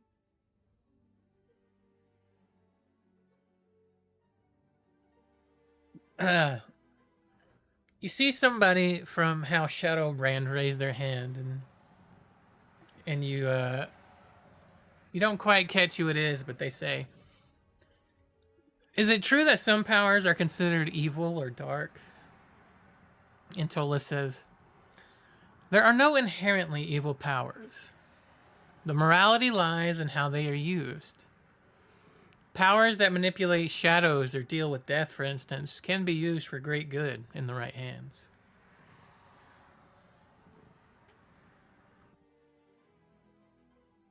Does anybody else have questions? Yeah, Marcel has one. Yeah, he asked Headmistress Tola, he's looking at her and he's like, and he'll say,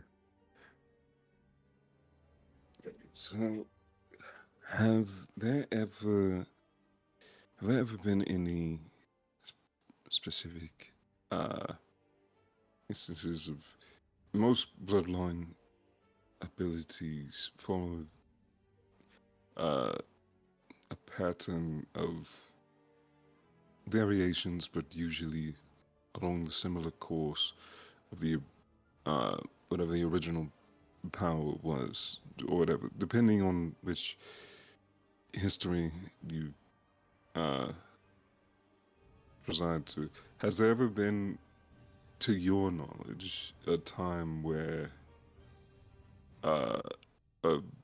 or any known variable in which somebody possessed a bloodline ability completely foreign to like their like their house, Their lineage? Is that what you're trying to their ask? lineage? Yes. She says, yes, it's perfectly possible. It's perfectly possible to, let me give you an example. Say you can manifest a water ability, but you were born in House Pyraster. It is perfectly possible. Bloodline powers, they're not always completely along the same bloodline. You know, it could be some latent gift that just has never manifested before. Or it could be maybe you were secretly adopted, or perhaps an affair was had with somebody else. These are all perfectly possible abilities. But if you're talking specifically, mom and dad have a baby and they have a different bloodline power than you, and yours is like completely like almost in another realm, for example, of water control. Yes, it's possible.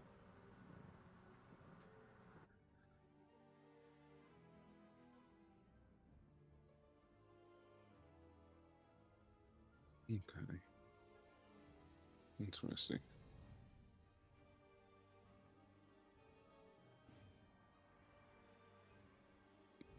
Interesting. Okay. Yeah, that's all he wanted to know. All right. Ocassus raises his hand as well. Okay. Yes, Ocassus. Is it? Well, I'm sure it is possible, but are there known instances where people combine their bloodline powers?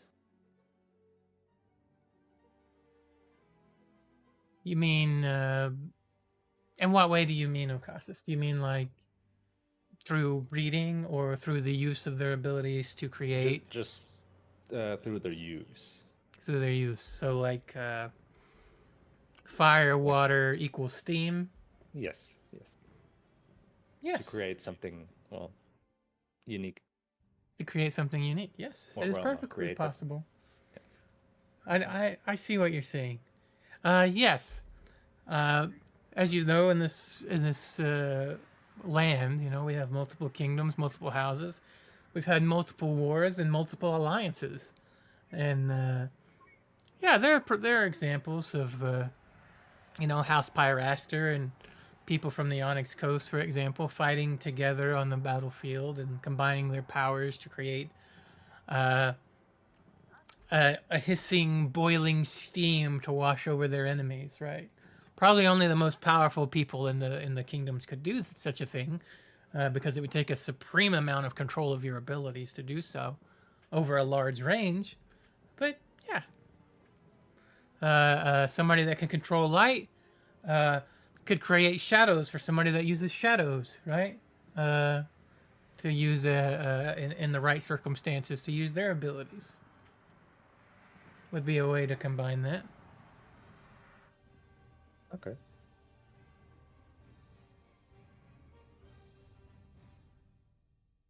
You see, Morgan. Was that all the question you had, Phenom? Yes. Morgan Darkwater raises her hand and says, "How do we know if our power has fully awakened? Could it change over time?" And Tola responds, "Excellent questions, Morgan. Full awakening often comes gradually, and you may discover new aspects of your abilities over time. And yes, powers can evolve or change, especially during significant life events or periods of intense emotion."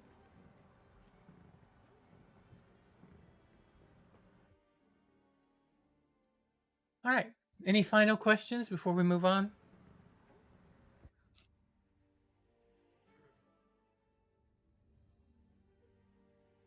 Okay. Excellent questions, everybody. Let's conclude, shall we? Tola walks to the front of the class. Her posture is straight and her gaze sweeps across all the students. She holds in her hand a multifaceted crystal that seems to contain all the colors seen throughout this lesson: blue, red, purple, green, gold, and many others. As we come to the end of our class, I want you all to reflect on what we've learned today about bloodline powers. We've covered a great deal: the nature and origin of bloodline powers, techniques for awakening your abilities, the ethical considerations that come with wielding such gifts, methods for honing and strengthening your powers, and the complex questions that arise when we delve deeper into these inherited abilities. As she speaks, the crystal in her hand shifts colors, changing between each topic: blue, green, purple, gold. Remember, your bloodline power is a fundamental part of who you are, but again, it does not define you entirely. It is a tool, a responsibility, and a legacy all at once. I encourage each of you to explore your heritage further. Delve into your family histories. Practice the meditation techniques we've discussed. And above all, remain open to the possibilities within you. For the next week, I want you to spend at least 15 minutes each day in quiet meditation. Focus on connecting with your inner power. Keep a journal of any sensations, dreams, or unusual occurrences you experience. And we'll discuss your findings in our next class. She pauses, looking at each student in turn. She looks at you, Kagu, and Kreslin, Essie Trot, Ocasis, and Marcel.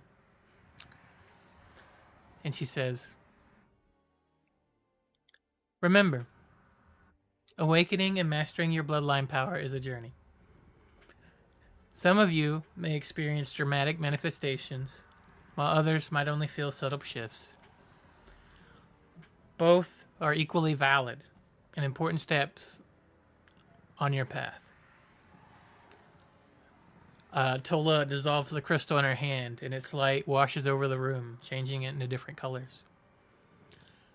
Class dismissed, and remember, your power is a gift. Use it wisely, nurture it carefully, and let it guide you to becoming the best version of yourself. As you all begin to gather your things, she adds one more. If any of you have any additional questions or concerns, my door is always open. Your journey is unique, and I'm here to guide you through it. Make sure to check out the required reading here. Veins of Magic, A Comprehensive Guide to Bloodline Powers by Archmaster Lysander Bloodworth. An Ethical Use of Innate Abilities by High Priestess Serphania Truthspeaker. And remember, you can always ask to check out the Xantharian archives. There are numerous texts in the restricted section that require special permission for you to look at. So if there's something in there that you think might possibly help you, I can look into that for you. Just let me know. And individual counseling is also available upon request of the students. Class dismissed.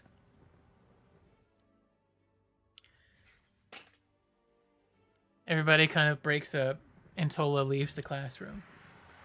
As you are all once again in the room, all kind of among yourselves as you decide on what you want to do next.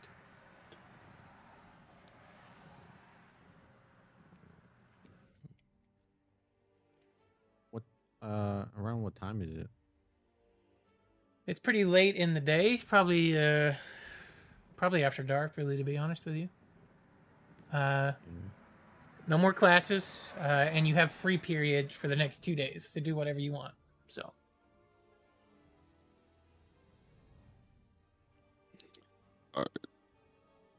does it look like it's near call time or like, you know, what they call before everything starts to close in the school? curfew time? Is it Curfew? close? Yeah, curfew. Yeah. Is it close to curfew? No, it's not close to curfew right now. Okay.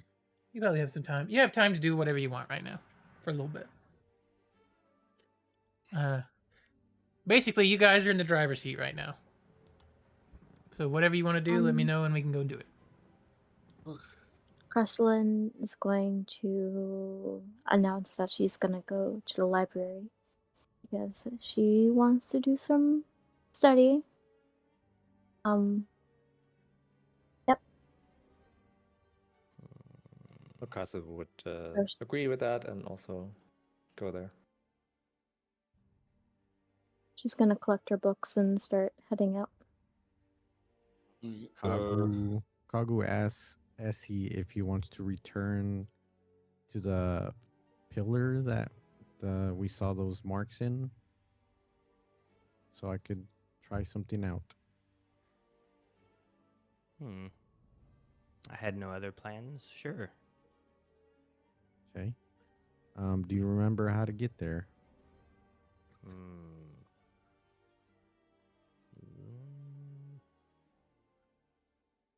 Can I roll to see if I can remember how to get there, just so we can get there? Yeah, if you want to, Or- just roll or a we history. get lost again. Where's History? my button? Oh, actually, I need everybody to roll their bloodline stat as well. God damn. I knew as soon as you asked for it, I was like, you're not going to be able to do it. It's I need impossible. a GPS. I need a GPS. I knew it was going to happen. And I was just like, yep, nope. All right. I need everybody to roll your bloodline stat. So this will be, oh god, what is it? How many do you roll? You roll it just like a regular stat. It's Or excuse me. Sorry, I thought I was D6 muted. dropped the lowest, or what was it? That's his Yeah, bloodline power. roll 4d6, drop the lowest. Huh? Yeah, Oh, so roll 4d6. 4d6. Everybody. Roll 4 of them. Yep, and you Should I drop the do this lowest as one. well? You can if you the- want to. So, where is it? Bloodline. It's in Wait. it's in your character sheet. Roll Okay. 4d6 and drop the And lowest. then Yeah, so features you 1 second. You so Juan, yours would be 13 because you dropped the lowest dice, which is a I 1. believe mine is 14. Oh, I get it. Yep, Okay. Is 14 this I see. the? Yeah, this isn't the knowledge bloodline, right? No, this is you're rolling for your stat. You're rolling for your blow stat at the Oh, top. okay. So, okay, got you. Mine would be the same, 13. 13. All right, so we're rolling. What is it? 4d4s or d6s? 4d6, drop the lowest, just like any other stat. Okay. Wait, so are we all 13 so far? No, I'm 12. No. I got 14. All right. 13. Oh, okay. Damn. So drop the lowest. You dropped 15. 3. So you're- Okay. 15. All right. So no, you don't. So now, so for the audience watching at home, we have added another attribute to the game. When we started, we talked about bloodline abilities, and they haven't come up very much in our first sessions yet. But they're going to become a bigger part of the game as we play more and more. So all the characters have a bloodline attribute, and you all can see it in your character sheets. And you all just rolled for your main stat of it, right? So. Strength, Dex, Con, Int, Wisdom, Charisma, and after Charisma is a stat that says Blow, BLO. It's for Bloodline. So if you rolled your 4d6 and you dropped the lowest, go in there and edit your character sheet and put in your stat. So Juan, yours is 13. I'm gonna add it in for you. Boom. There you go. That gives you a +1 to your Bloodline ability. If you guys don't know how to edit your character sheets, you just click the little wrench in the upper left corner, I believe is how you edit it, and that'll let you put the number in. We also have a new a new skill called Knowledge Bloodline. For those watching at home, or listening at home, I should say. And this skill, and there will probably be more skills and things over time that might get added that have to do with Bloodline. We'll talk to the players about it and see what they want. But that's basically just general knowledge of bloodlines. Maybe your history with it. Maybe what you know about somebody else. Maybe you need to decipher something that involves a bloodline. We would roll knowledge bloodline in there. So, yeah. So that's the idea of bloodline powers, and it's just kind of like an extra ability. That is kind of going to be fun and kind of be a thing that might come along. It'll have the plan is have items and things like that, and feats and stuff like that as well. So, okay. So now that everybody has their, I need to roll for Corvus. So I'm going to roll that in private.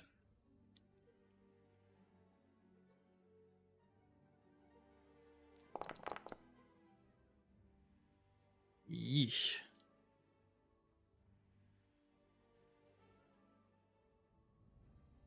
Okay. All right. So, one last thing with the bloodline attribute. You never would, but you cannot, like when you get ASIs and stuff, your bloodline does not go up. You can't choose to improve that attribute. It is a thing that will rise over time, most likely, as things develop or you hit emotional break points or story points or conflict points that involve your bloodline. Probably that's when it will probably increase naturally over time. So I know most of you would probably not waste the ASI attribute upgrade on it anyway, but you know, just for anybody watching at home that are curious about it, if they ever would. At the moment, there's no need to, and probably won't be. All right, so Kagu and Essie are lost in the academy again. Oh wait, sorry, I didn't get to say what the fuck I was doing. Oh yeah. But yeah, no, yeah, I'm following them. Okay. I'm coming with them as well. So can I see if I can figure out where they think this is? Roll a history check. Well, Essie had an idea too of looking for. I guess I should be like, Marcel, what did you say the special room must have been? The faculty lounge. Oh, we should head towards there because it was close to that. Okay, but do you know where that is? Well, no, I was hoping you did. Okay. Okay. Let me think about this. I got it myself. And nope, this is impossible. I was about to be like, can one of them help me? Then I'm like, no, I get disadvantage. 18 plus 4, 22. 22. All right. Yeah, you're able to probably figure out where it goes to. Yes, you can go and find the faculty lounge. You make your way there, and you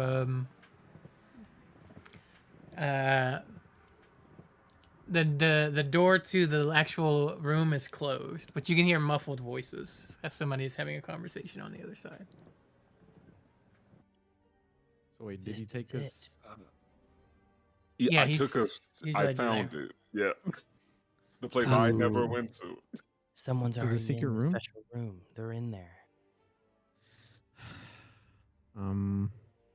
Okay. Wait. We weren't going there, right? Where were we going? No, we were going to the pillar where the mark was at. That's right. Yeah, I think it must be this way. Are you? I'm gonna walk and Are I'm you gonna roll history. sure? I'm gonna roll history again. I'm gonna. God damn it! Juan, I rolled a history Why? as well. I'm so sorry. Oh no. To anybody that they both rolled ones. I'm sorry for anybody. They both rolled ones. So I'm just like, hey guys, I think it's this way, and I'm assuming we walked the complete wrong way. Okay, Josh. I need to do. There's multiple things that need to happen here in a set order of time. I needed y'all to wait 2 seconds so I could be like, I help you and guide you, so we can do. This is so good. No, this is Scooby Doo shit. Okay, I need to do 2 things real quick. One, I want to like while we're passing by the door and shit. Can I like quickly just as passing by, get a little close to the door as we moving through and kind of hear a little bit of what's being said. Give me a This quick shit. perception check. Quick perception check. I'll guide Right. myself. Blah, blah, blah. I All also right. picture Essie and Kagu were like, it's this way, and then we both go in different directions. No, that's literally what I was picturing in my head. Yes, that is in my head. Okay, so perception check. That's nothing. I don't hear anything. The 7. Yeah, you don't hear anything. Just muffled voices. Yeah, muffled Wait, voices. can we All right, can cool. we roll something here just to make For- it fun? So Marcel, you kind of stopped and kind of try to listen in, right? Well, no, it's a quick like I'm still following you because y'all are obviously going the wrong way. Okay, but me and him went the wrong way. Can we like roll to see if we noticed each other going the wrong Going the wrong way. or turned around towards each other, or we just kept going the wrong way? Let's see. What would you roll for that? Perception, maybe? Yeah, I guess perception. Yeah, roll perception. See if you notice that. Hey, you're going in the wrong way. At you as well, Like, Essie. This Are is to they notice- noted? To notice each other. Because they both believe they're right. No, I can't do it. Wait, Kagu, it's this Hey. way. Are you sure? Yeah. Would you like to play rock paper scissors to see which way we go? Sure. Okay, so we'll I- do. So guys, I just gotta set this up. They both rolled really terribly earlier, right? You both rolled ones. Yeah. So Essie just rolled a 20 for a 24, and Kagu rolled a 19 for a 24. Their dice rolls are the exact same. Again. Although Essie rolled a natural 20 this time. I can't fucking. This is so good. Oh my god. I can't believe this is happening. Is this real life? Alright. Jesus Christ. We're in a simulation. Okay. Josh, while Alright. they're doing the rock paper scissors, Marcel is actually trying to figure out where the actual Okay. place is. How Roll a do we want to do D6. this? D6. 1, 2, rock. 3, 4, paper. 5, 6, scissor. Okay, y'all Rock, remember paper, that? scissors. Yeah, rock, paper, scissors. Yep. Okay. D6, you said. Yeah, roll D6. It's boulder parchment shear, by the So way. you got paper, Yeah. I got rock. I win. We're going this way, buddy. Alright. All Come right. on, come on, Josh. Marcel. This I way, need to try Marcel. and figure this out again. Not actually knowing the place, just off of what they said. I need to figure out the right way. All right. Marcel, are you coming? I'm gonna tell you right now, with everything that's happened, anything you roll is gonna have disadvantage on it because even know. I'm fucking confused. I know it's gonna have this, but I still have to try. All right. Well, go ahead and roll a. Insight? I don't know. Yeah, insight check with disadvantage. It's like to figure out they're wrong. Yep.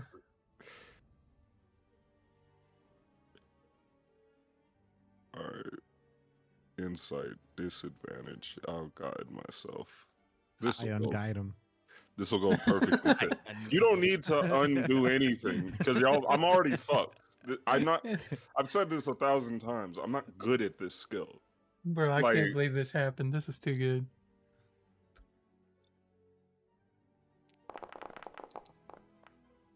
Damn. Goodness. Even with Disadvantage. disadvantage, Oh. dude. That's what I Even- like to see. Even with disadvantage, you rolled a nat 20 and an 18. Damn.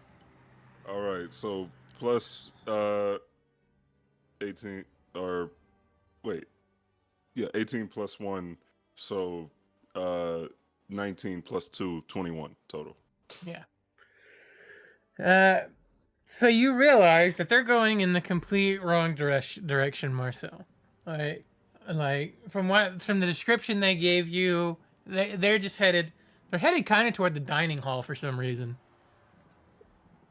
It's almost like the call of bread is guiding Marcel, are you Kagu. coming? It's this way.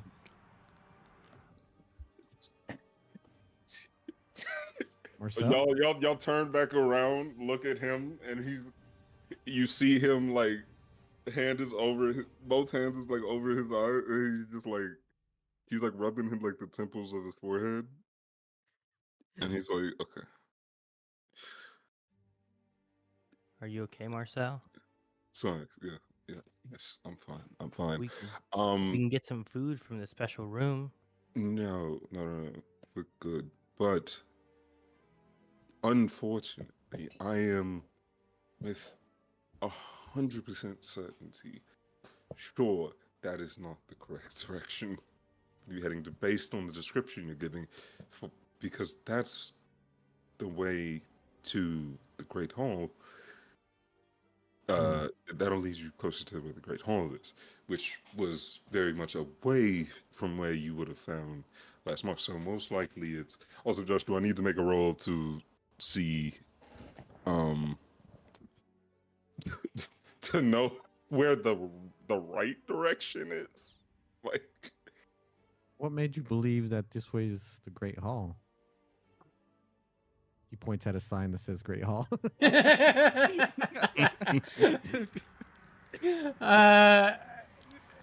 Through the process of elimination, yes, Bigfoot, give me history check. I'll give you advantage at this time because you've eliminated multiple routes at this point that you could narrow it down. Okay, thank you.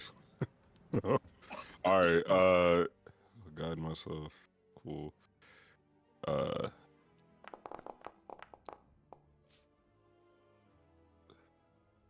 All right. not especially good this time. So just 16.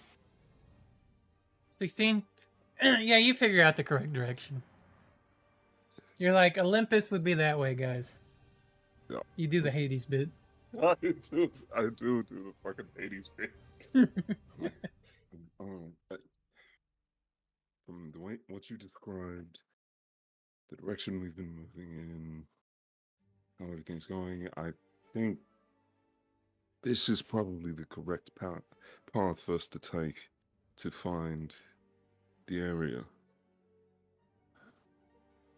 Am I the only one who pictures that the column we're looking for is within view of the faculty lounge too? Like it's right over there. Oh, it definitely is. It's Yes, right over there. He turned like I want to be clear. Like he says all this, but like he says all this shit and everything, and everything, and then what happens is he turns 2 degrees to the left, and is like there. Ah, you found it. There it is. Good job. All right. Well, I'm gonna try something. So this is where we saw those marks, correct? I'm gonna reveal my bloodline, I guess, sorta. Okay. Since this was like a spirit, right? That was kind of like a spirit or like shadow thing. Yes. So I'm gonna use my bloodline power and try to see if I could reveal anything that's in this room that could still be in this room that was left behind by this entity, I guess. Yeah, absolutely. Go ahead and roll bloodline. Just roll your bloodline attribute, not the knowledge, but the attribute. As you kind of you reach how are you before we roll it, how are you in this case it's just entirely up to you, Juan. How is your character like connecting? Is there any visual representation of him using his bloodline? Like what's he feeling in this moment? All that. Give me all the details. Okay. Give me all the deets. So I would say since my bloodline's kind of like I guess it depends on how concentrated I have to be. In this sense, I'm really trying to concentrate. I could either make it subtle or like if I'm concentrating a whole bunch about it, it would be more noticeable. In this instance, I'm trying to like actually get some information. So I kind of like go into like a stance with my kind of like a prayer looking stance. Okay. With kind of like standing straight up, like still, kind of like in a prayer, and then kind of like doing like a hum. Mm-hmm. You know how like the monks do that hum in Baldur's Gate, kind of like that. I'm doing that and just like concentrating and using the knowledge that we got from the Bloodline Powers class. I kind of try to use that, and I like have my eyes closed, and then when I open them, they're kind of like white, and I could see spirits and like any magical entities around me, and I could kind of detect Marcel's and Essie's aura, kind of like what they're feeling in that moment too.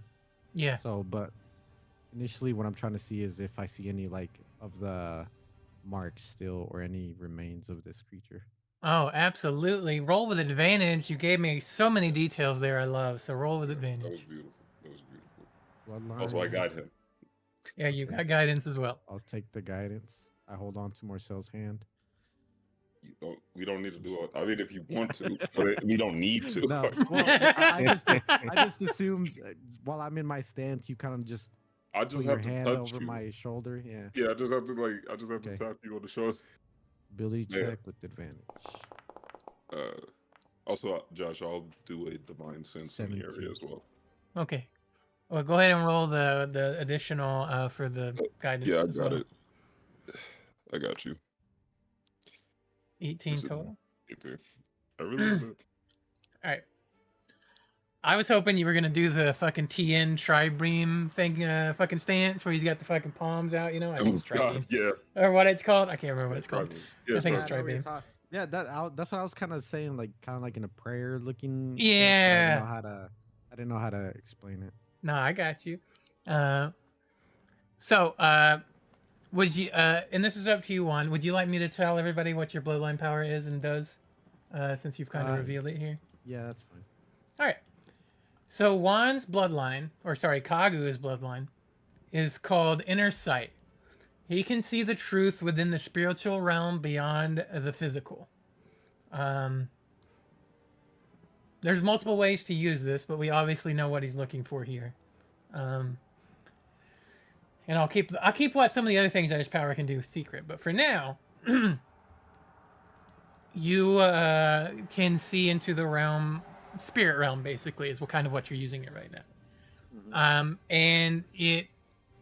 So what you do is you see the claw marks reappear, in a glowing, almost like a green fire type shape. But you can also see marks on the ground where that weren't there, and they had no physical marks on the ground before, or where there was claw marks before. There are now like glowing paw prints almost, or claw prints, and it kind of leads all around the halls of the academy, from what you can see, almost like something was sniffing or hunting about. And it leads outside, like if you were to go backwards from the claw marks, it leads outside, kind of toward where the forest is. Okay. Can I like delve deeper into the what's called like the bloodline power and kind of like see what its intent was? Oh, you want to sense what I was trying to do? Yeah. Yes. Well, describe to me exactly what you're looking at. So Everything. I'm just like trying to see if there was just basically, I guess you kind of gave me what direction he was going. I just wanted to see if I could tell what direction he was going, and like, was he looking for something? Did he stop somewhere for a while? And like, is there like any scuff marks where he was like moving stuff, or kind of like give me a clue of what he was doing there and where he went? I see what you're saying. I'm gonna say right now your bloodline is just not powerful enough to sense all that you are getting right there, just at the moment. But as you kind of look around everywhere, you look kind of down, and you see that mark on your chest is glowing that same kind of green glow that the other where you're scarred at, that the claw marks kind of have. So you see a glow on your chest that in the physical looks just like a scar. In the spiritual realm, looks more like a glowy, still a mark, but there in the shape of that scar. Okay. Can I try to see if it's some sort of radar, I guess, in a sense? Like if I get closer to where this thing might be, does it like radiate more? Or Does like it radiate fade? more? Yeah, so how do you do it? Do you just walk to Yeah, like walk I around? just try to like walk towards like the prints and like see if it like gets stronger, or if I walk backwards away from it, Does it like fade or what happens? So it glows less intently as you kind of walk further into the academy, and glows more brightly as you kind of walk toward the exit toward the foresty area. Hmm. Interesting. So, okay. So while I'm walking around, I'm still in this like spirit phase where my eyes are like kind of like whited out, and they're kind of like faintly glowing. And once I kind of notice that, I like turn around towards Essie and Marcel, and my eyes go back to normal, and I'm like, guys, I think my chest scar is pointing me towards this spirit monster. What was the monster called? It was a shadow something? The Wraithhound? A Is it the wraith Wraithhound? hound. Yeah. Yeah. I believe this scar on my chest holds the clue of how to find this wraith hound. In my what would I my inner sight, I'd noticed that these marks lead outside, and when I step towards the area, my scar glowed brighter. You can't see it right now because it's only in the sight. But whenever I move away from that area, it dims down. So we may have a way of finding this thing. What's y'all's thoughts?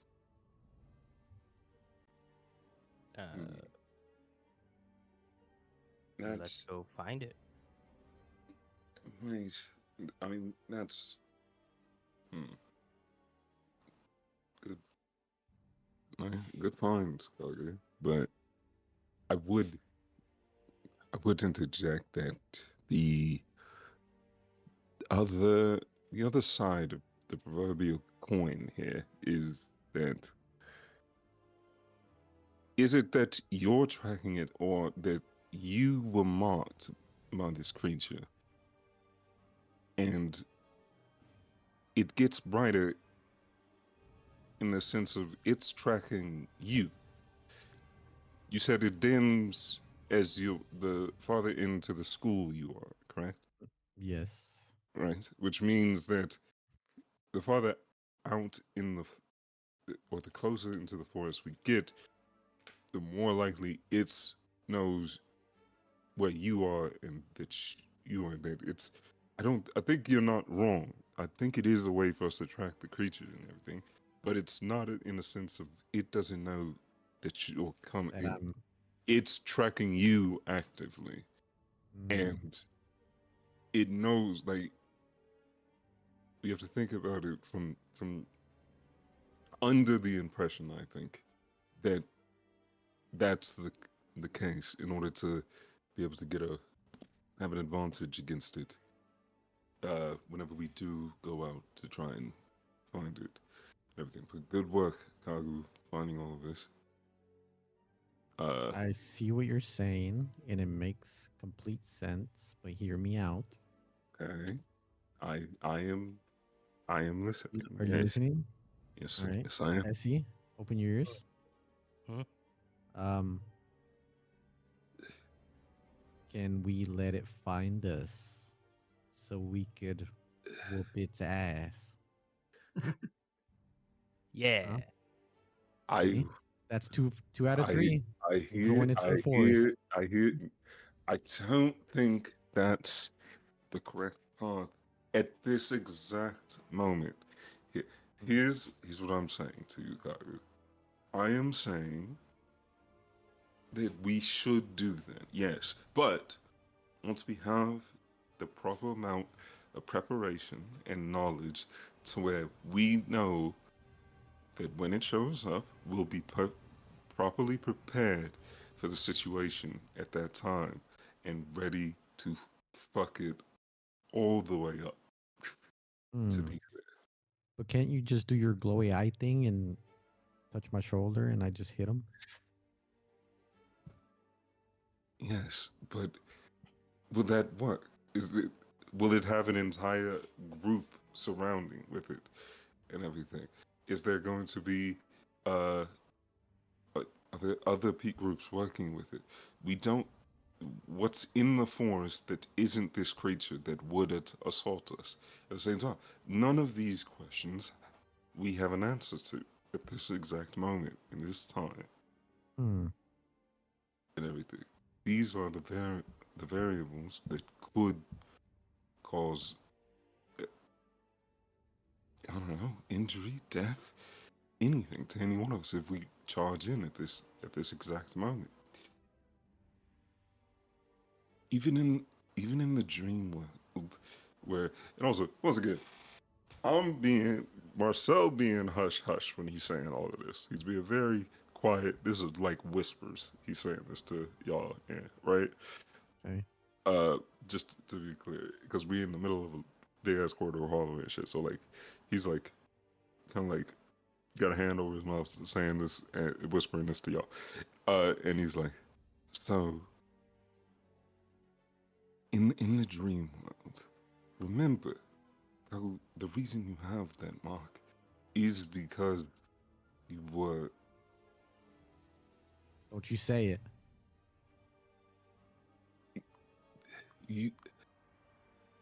You should know the dangers more so than anybody else of if we were to into this situation not knowing what's happening. Okay. The situation in the dream, we were able to wake up and everything was fine. You know, I Or hate not. that you're right now, but I agree that we need to fuck this thing up. I 100% agree with that. And when the time comes for it, I'll be right there with you, ready to do the job. But as of right now, you've gathered more information. We understand a bit. We have a little bit more. Mm-hmm. We need to, gather the rest of, gather this information, get it to the rest of our group. That's the party, and try and figure out a little bit more on about the Whispering Woods and everything before we decide to try and do any treks through for the first time. Okay. Gotcha. And I do believe I need a new staff, so Why? you're right. What's wrong with your staff? It's just not balanced correctly, I don't think. Is it not? Can I see it? I'll demonstrate it. I take a swing at Essie. Roll the hit. What do I roll? Oh, Just roll the roll your quarter staff. Yeah. Can I roll to intercept with my fucking sword? No. Because he knows where this goes as soon as you're like, I'll show, and then he's like, oh. Fuck. Wait, where? It's in my inventory, right? We're having a sequence of events happening here. Okay. So here's what's gonna happen. Both of you roll dexterity. Dexterity. Okay, he's gonna win this. Let's see who gets it. Let's see who gets it off first. All right. 14. All right. That's doable. All right, just straight dex, right? Yep. All right. Can I guide myself? I'm gonna say no because it's. Yeah, I would have said no too. I was trying. I was trying to lawyer it, but I was also like, "There's no possible." It happens so quick is the reason why I I'm know. gonna say no. Yeah, I was like, "There's no earthly way." Oh my god. Oh my goodness. Okay. I take a quick swing. All right. So here's what's gonna happen. Marcel's gonna try to block. He's gonna give Essie some extra AC. But you're still gonna make the attack, Kagu. So, Okay. Roll attack, which would be. Oh shit! Wait, is that what I was supposed to do? I did a 22. 22. Essie, what's your natural AC? 17.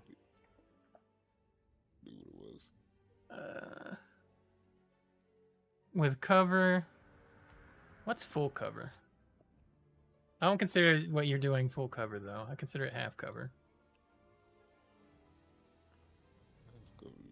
Yeah, you Unless my danger sense assists me in any way. I what's always danger? forget about that. What's danger sense do again? It just says that you have advantage on dex saving throws. So if it's not going to be dexterity related, then it won't. Oh matter. yeah. 22. Your natural AC is what again? 17 is that what you said? 17, yeah. I think Kagu hits anyway. Oh my goodness. Yeah. I Yeah. mean, you said half cover, right? I Yeah. don't try to hit him. I Yeah. don't try to hit him like in the. I just Well- try to hit him like in the shell or something. Even full cover would be 22, and Yeah. that's what Kagu would need, so he hits Exactly, yeah. regardless. No, Yeah. I was like, I don't think there's any way he doesn't like Yeah. hit this. So here's my question: how do you block, and how do you get around his block? So Bigfoot, tell me, how do you block? You block with your sword, or what are you blocking with? Are you throwing an arm up? Well, typically, block with the, basically, like, this is how the events in my head happen. right? Okay. Like, Kagu goes to swing, right? Marcel knows immediately that that's the dumb shit he's about to do. So he, like, kicks, like with his, like, left leg, he kicks, like, the bottom of, like, his sword scabbard, which, like, knocks it up, and using the momentum of it, like, coming up, he, like, pulls the blade, like, fully free, so where, like, the hilt, like, maneuvers the staff away slightly. But then you take over from here, Juan. I think Okay, so- ultimately what it is, Kagu's, you're just too quick. But yeah, describe how you do it. It's up to you. Okay, so he did all that, but as soon as he moved, he did his whole little sequence. I was already past his blade, Mm-hmm. and I kind of just how do you describe it? I have like the staff with holding it like right in the middle with both my hands, and I kind of like if I'm throwing a punch with my right hand and hit, like get that end of the staff and kind of like not like necessarily hit him hard, but like kind of like a push. A little push. Yeah. I like to think you would have actually missed if Marcel hadn't intervened, and instead that little tap he gave on your staff was just enough for you to hit Essie. See, that's the fucked up part, is that in my head, that's exactly like what happens. Is that like his block is what makes the staff hit, and like that's the like in like canon and shit. Even Okay. though I'm like, Okay, I see. So you get jabbed with the staff. All right. What happened? What's Essie's reaction to this? I guess I look at Kagu and I don't know. I look at both this situation and I say I was siding with you, Kagu, but perhaps now I'm more with Marcel, and perhaps we'll wait. Oh, buddy, come on! I'm just testing your defense here. I thought we had. there are so many reasons why you shouldn't. I thought my staff was defective. I don't know why you thought that, but there's multiple reasons why that wasn't the right thing to. One, we're not allowed outside of training areas to attack other students. You do remember that, correct? Meaning that if you just do that, you can be reprimanded. You know that, right? Well, first of all, I can't remember my way around this school, so I don't remember them saying that. Sorry. So were you telling me I can't just take random swings at people? No. But that makes them stronger.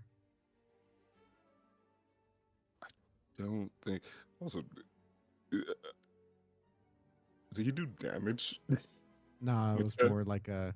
I'm Nah. just gonna, since you kind of like intervened, I would say it was more of a push than like a hit. Okay, cool. Then he's like, okay. And second, Essie, I'm fairly certain we weren't going to attack it in the first. We've already got. It doesn't matter. the The point is the staff. The staff doesn't seem to be defective, Okay. and we should go and try and prepare a little more for the woods. I know the President said she was going to the library, so Okay. I think I'll go and join her there. Uh, obviously, obviously, the two of you can come as well. But if there's something, he stutters as he says this. Like he's like stutters as well, where he's like, if the two of you have something that you would want to do yourselves, obviously you do that in instead. If you have anything like that. I would like to join you, but can we stop by and get a quick snack? I mean, of course, the Great Hall Mystery room's right there. the Great Hall is right down that way. It's All right. literally a straight shot. We're gonna put a pause right here as they're squabbling among themselves, and we're gonna swap perspectives for a minute. Over to Okasis and Kreslin, and I believe Corvus went with you guys. He did not go with the other group, so he's currently with you guys. As you are going to, I believe, the archives, correct? Yes. Well, library, yeah. Yeah, well, the archives is the library.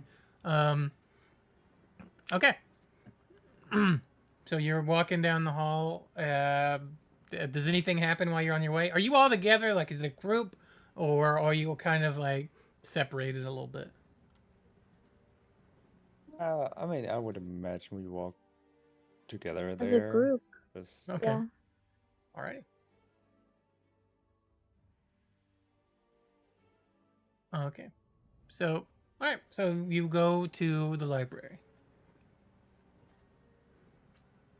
You walk in, and there's a smattering of students around, and some of them are reading books. Some of them are in the little study bubbles that block out all the sound and stuff. What do you guys do? I'm gonna go find a librarian who was there before. And ask her where can I find books on Bloodlines.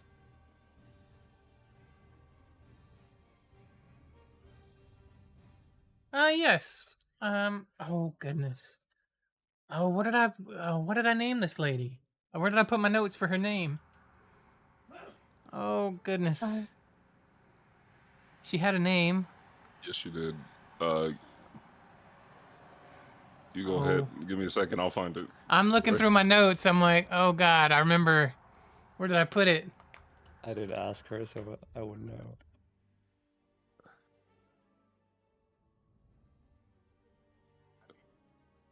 Oh Yeah, goodness let's see that gracious. after. This is a problem when you run a game that's so extensive and you have a billion notes. Oh god damn it. Why am I so bad? I'm going up the chat to see if you put it in there by chance. Maybe it's here. Is this it?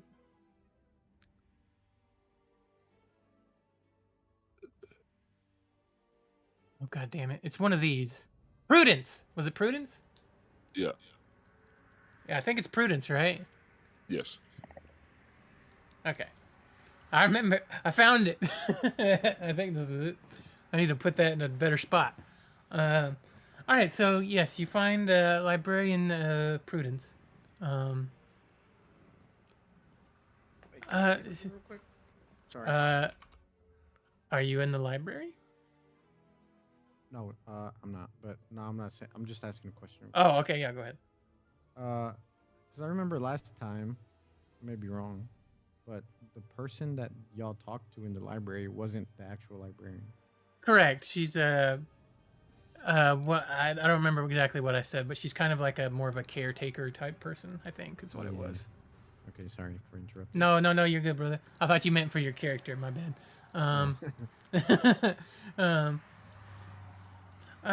But yeah, you find Prudence, and she says, "Yes, the veins of magic that you're probably looking for is right over there on that shelf, on their bloodline, right over there." She kind of indicates one of the library shelves. I'll say back to her, thank you, and Crystalline will start making her way towards that shelf that she pointed out. Yeah.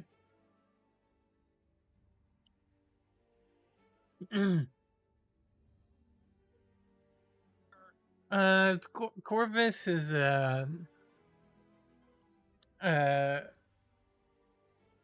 kind of with you, as well as Ocasas, and he starts looking on the shelf of the bloodline abilities bookshelf as well. Ocasas, what are you looking for anything specific?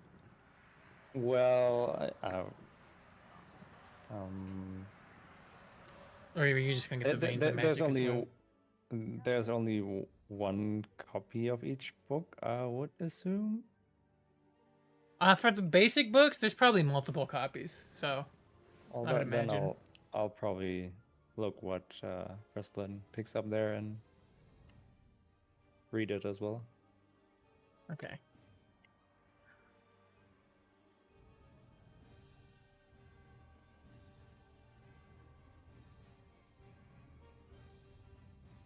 I want to Yep. want to know if it's different than the book I looked at like a couple days ago that I hid somewhere around here. Yeah. Correct. So this book is so it's Veins of Magic, a comprehensive guide to bloodline powers by Archmage Lysander Bloodworth. It is kind of one of the required readings.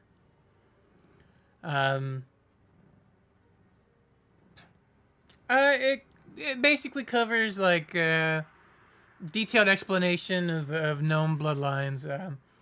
Has some historical accounts of famous bloodline powers. Has some theories on the origin of bloodline powers, mostly the same ones that you went over with in class. Techniques for awakening and developing one's innate power abilities, so that is in there, same as kind of what you went over in class. Has some case studies of rare and unique manifestations of bloodline powers. It's organized into different chapters, like an introduction to bloodline powers, categories, types of bloodline powers, genetics and inheritance of magical abilities, awakening and nurturing latent powers, advanced techniques for mastering one's gifts. It's basically like a textbook for students, written for like a broad audience, for both practitioners and scholars that are interested in bloodline powers. Probably has some family trees in there. Stuff like that are in there. Right, she'll pick that up.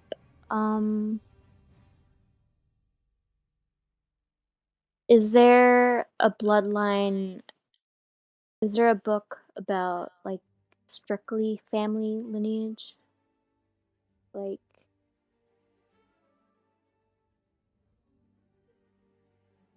and their powers that got and like the powers that got passed down and such. Yeah, give me 2 seconds. And I'll see if give me a perception check, Kreslin, to see if you can find one. While you guys are looking at that, Corvus pulls a book called Legacy of Blood, a compendium of noble bloodlines and their powers. And did you roll, Paula? Oh, 18. There it is. 18. You're able to find a book called The Bloodlines and Birthrights, Tracing Magical Heritage in Noble Houses by Dr. Alindria Thornhart, Royal Genealogist and Arcanist. Cool. She'll pick up that book as well. And then she's going to tell Corvus and Akasis that she's going to find a study bubble that's free to use. Gotcha. She's going to sit at that table. The book you picked up, by the way, Paula, is pretty heavy. It is bound in deep burgundy leather. And it has gold embossed family crests on the cover of different kinds. And its pages are edged in gold leaf with a ribbon bookmark.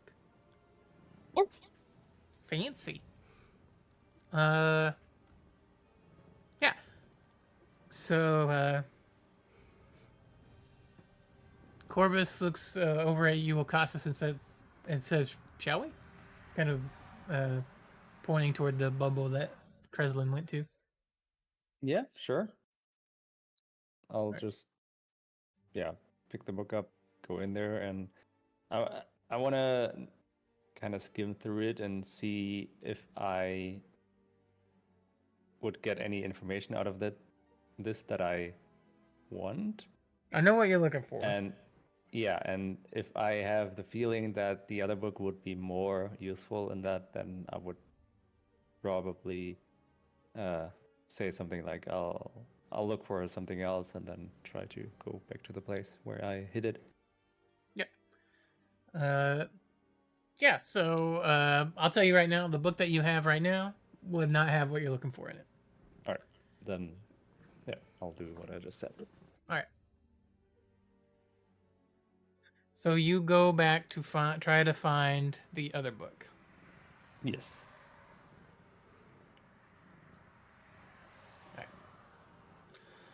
So it was goodness gracious! I forget the title of the book. I have not written it down, so. Yeah, I probably forgot. So here's the thing with me. I'm in the moment and I'll forget to write shit down. I am the fucking worst. We But both know what we mean, like what it is about. that particular book. That one. Yeah, that one. So you're looking for the book you had originally, and you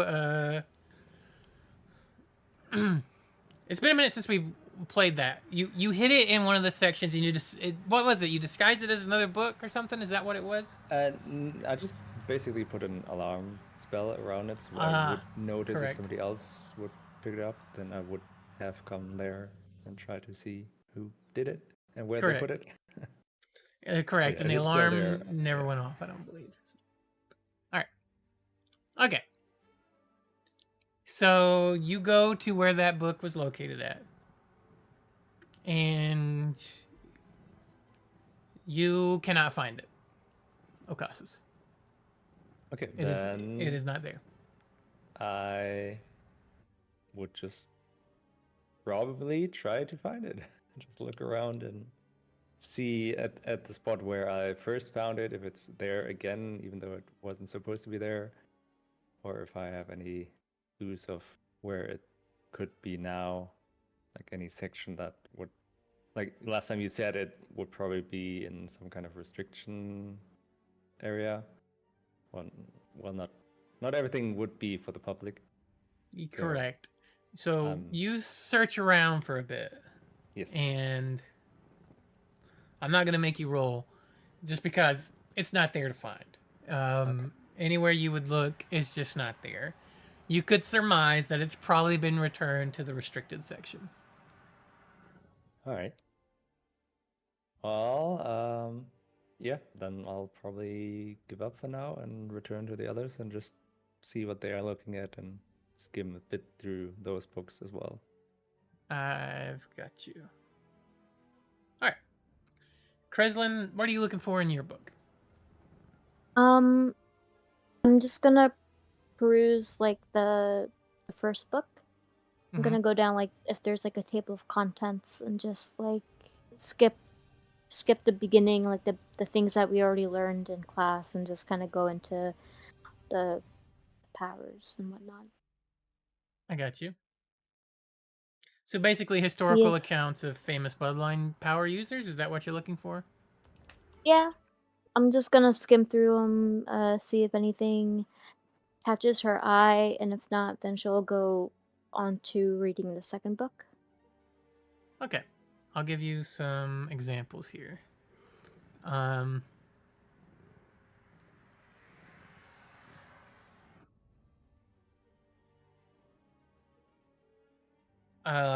So yes, so let's see. So there's some accounts of the Empress of the very first Empress from the Xantharian Empire. Supposedly had very strong mastery over some type of chronomancy of some sort. And that she ruled for like 300 years because she barely aged. There's some info in here on the one of the Flame Kings, known as King Pyraster the Everflame. Supposedly so powerful with the flame bloodline that he could melt stone.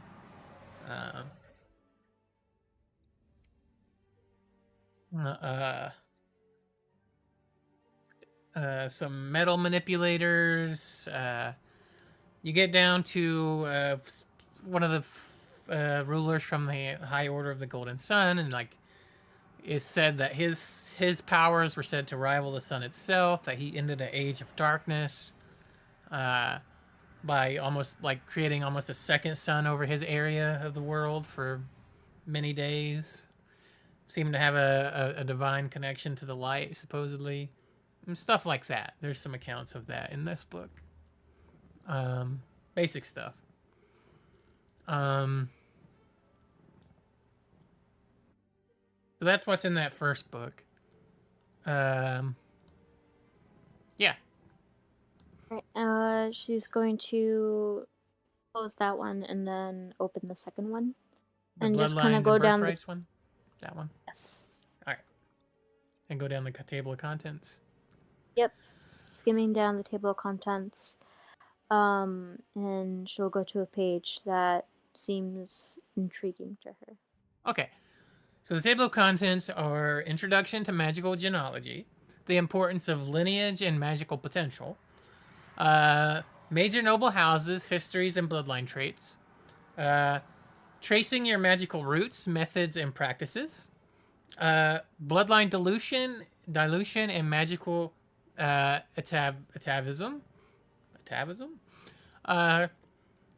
cross-house marriages, impacts on magical inheritance, lost lineages and rediscovered powers, ethical considerations, and bloodline preservations. Which one would you like to know more about? The bloodline roots. I Bloodline. think it's like the third or fourth one. Yeah, tracing your magical roots. That one. Yes. All right.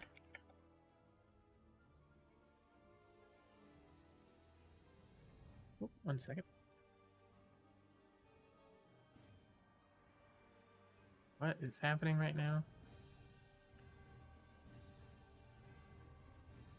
Sorry, all right, there we go. Sorry, my mouse was like not working.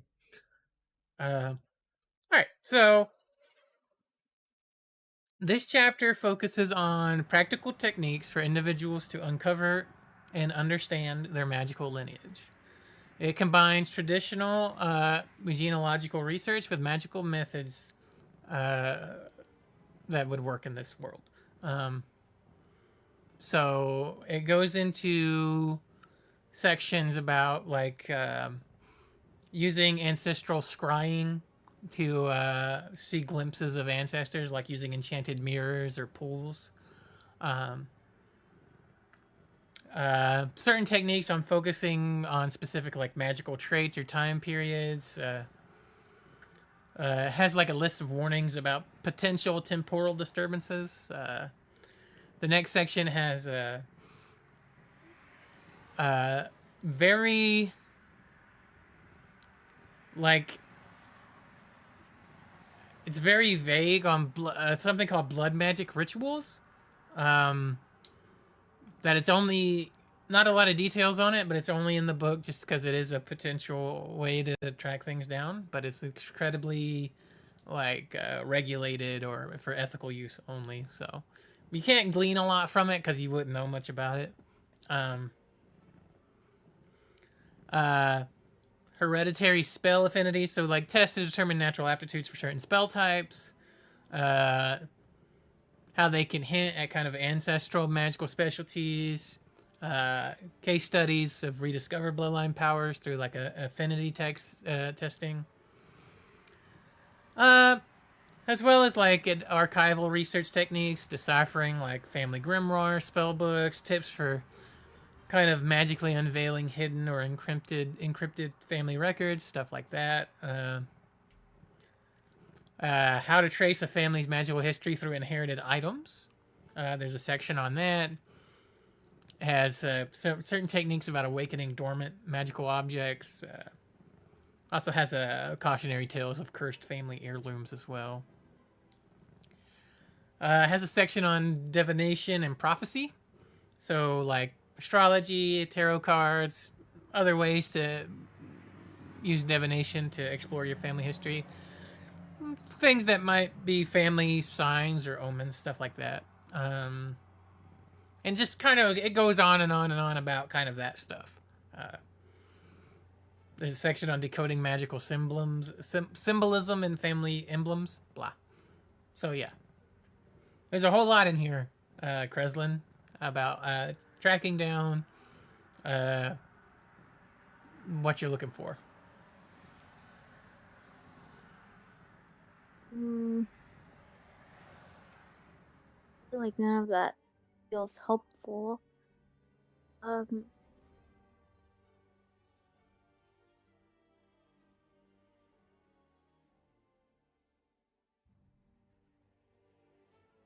Is there a section in the book for like family trees and such for like the major houses and whatnot?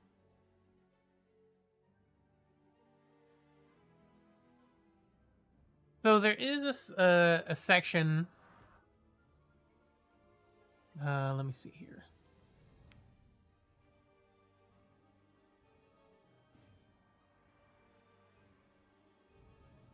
So there's a section that says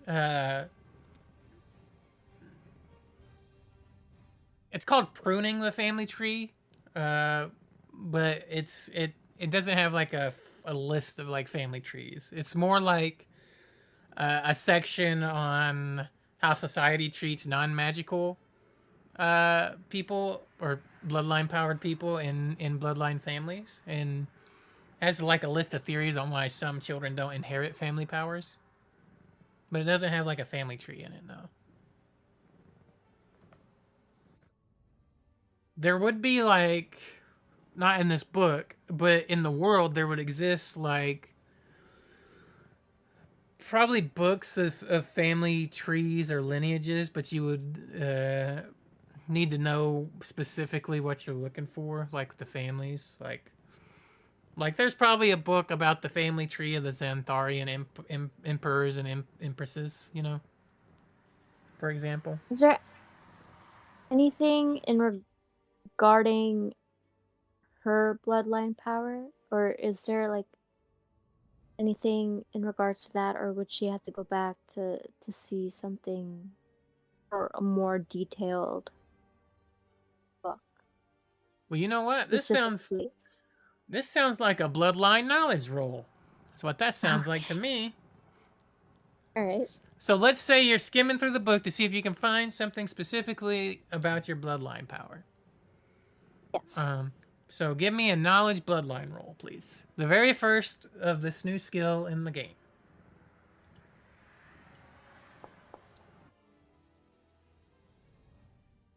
A 19.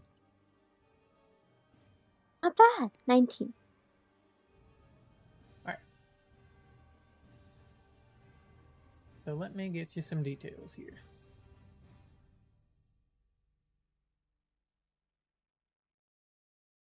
Oh, Paula, we have too many pinned messages in our DMs. I have to scroll. There it is. All right.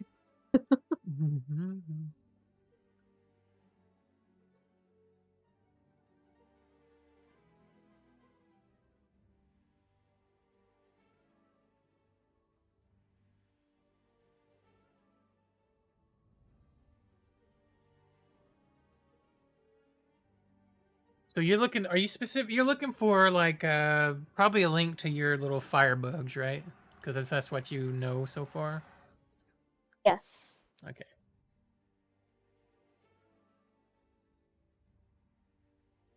Let me see here.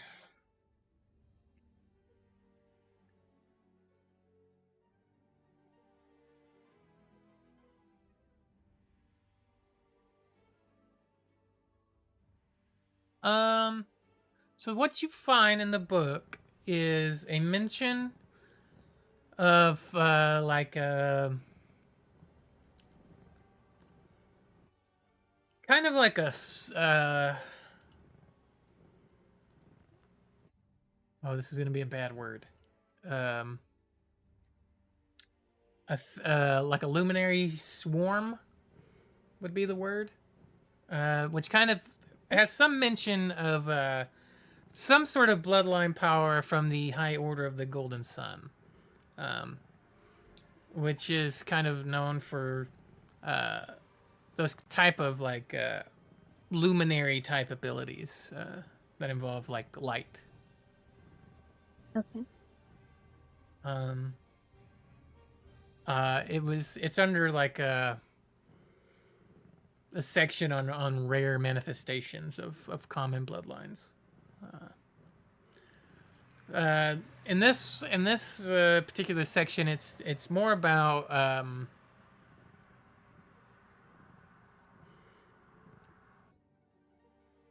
sorry, Paula. I'm trying to read this in a way that it's like not gonna hit your redacted feelings. You know what I mean?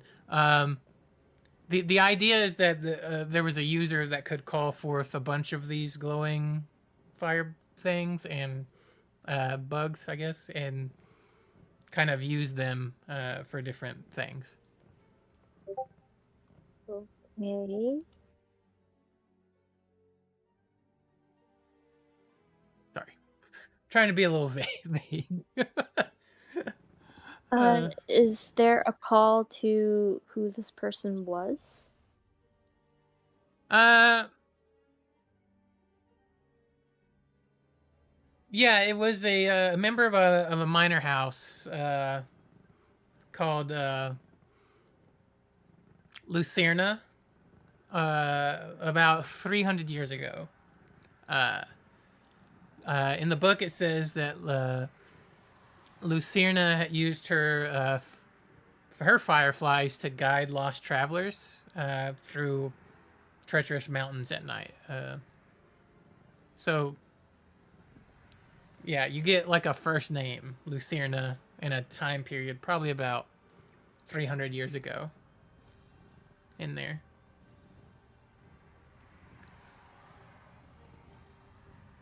Okay.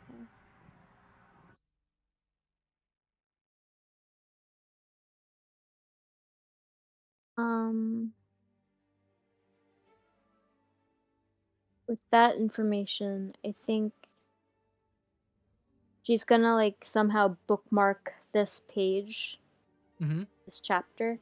You can I write don't it know. down, She'll probably like a page number. yeah. I'll write down the page number.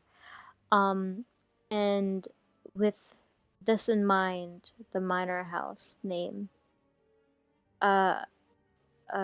Cresslin's gonna excuse herself and tell Corvus that she'll be right back. She's gonna go and find a book on this particular minor house. Okay. If there is a book on like minor houses or like minor houses in regards to the Golden Sun, yeah.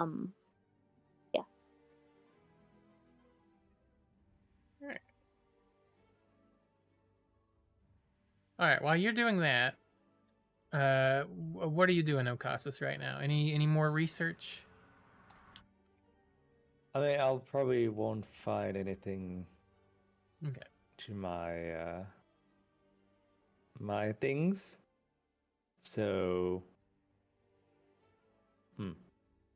no, I'll probably just hang around and try to, I don't know, learn some stuff, some new things.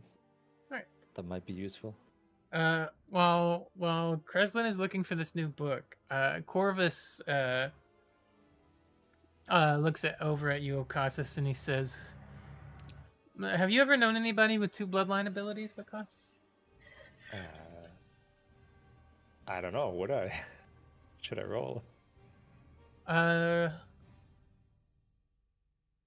where you come from, the odds are really low, but you can give it a roll. Give me a knowledge bloodlines roll. 12. 12? No. No. And no, I have not. Why? Have you? Well, where I come from, the Dominion of Shadowsedge, he says, almost with a little reluctance in his voice, like he's like, should I even tell you that I'm from this place? Because it's the Dominion has a not a great reputation in the world of like they're considered fairly dark and not cartoonishly evil, but like, you know, it would kind of give you that vibe. Okay. He says they say Blight Lord Raxes. They say he's got 2 powers. Blight Lord Raxes, you would probably know this just on a very surface level, that Blight Lord Raxes is the person that rules the Dominion of Shadow Edge, but not much else. They say he's got 2. Do you know which 2? Where I come from, subtlety, subterfuge, and stealth keeps most of these things private. Like even the most higher ups try to protect their secrets. The Dominion can be quite a dangerous place. Even the previous Blight Lord's assassination was kept private for a long time. Okay, I mean, it makes sense. I still want to do an insight check if I can. Yeah, Okay. go ahead. Just to see if I... Well, I guess no. Natural 1. Well, what were you It trying is to a pick 4, up? though. just to see if he knows it and just doesn't want to tell. Oh, okay. He seems to be telling the truth. I'll figure. Yeah. Well, I mean, with a 1. I mean, I don't know. It's a 1, so You believe him implicitly. yes. Okay. Well, yeah, it makes sense that they wouldn't say anything. I mean, what the teacher said earlier, right?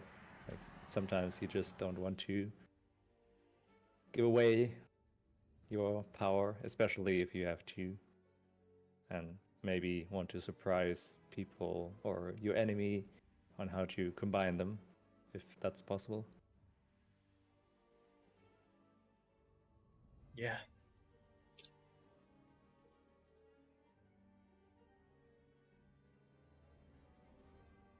He says in Shadow's Edge, for the most part, it's a very isolated place. We're kept away from most outside beliefs or people. In fact, I'm one of the few Dominion students here. Well, I know that feeling. Yeah. So it was good to kind of meet you all right off the bat, he says, and kind of has like a little smile on his face. But like, you know, spent most of my life just with family. Yeah. I get that too. Oh, maybe we have a lot in common, Okasis. Yeah, looks like it. I also smile back. So I was just reading in this book to try to learn more about multiple bloodline powers. I find it interesting, dangerous Yeah. even. If the Especially with all the combination you could do, like it seems like so powerful. Yeah. For sure. Alright. We cut back to Kreslin. Kreslin, currently you are looking for a book on that particular family, correct? Yes. Yes. Alright. So you find a book called Rays of Nobility, Chronicles of the Lesser Houses and the High Order of the Golden Sun. Written by Lorekeeper Solara Dawnrider. It's actually fairly... Repeat that to me. Just a little bit slower. I'll type it in chat. How about that? Okay. Okay. Sorry. Thank you. It's all good.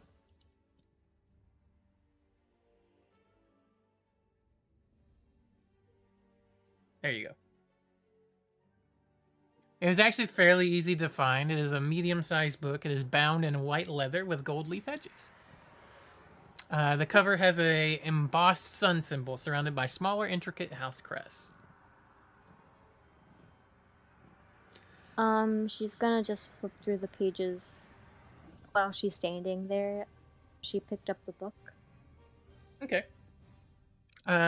So its table of contents is basically like the roles of minor houses in the High Order, like a historical overview, the founding of the lesser bloodlines, hierarchical structure, so relations between major and minor houses, individual house histories and notable figures, unique manifestations of solar-based bloodline powers, political dynamics and alliances, contributions to military, scholar, religious pursuits, and prophecies and legends surrounding minor houses. So a few notable chapters would be on different houses in there. You don't know the actual house name you're looking for, but you do know the name of the person that kind of piqued your interest there with the firebugs, Lucerna. Lucerna? Yeah. Yeah. Okay, so she'll flip to the pages of the minor houses, and then she'll just see if that name pops up anywhere.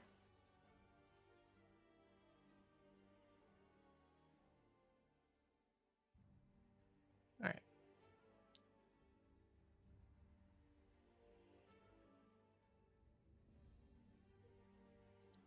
right. So yeah, you flip through and you find a section called House Firelight.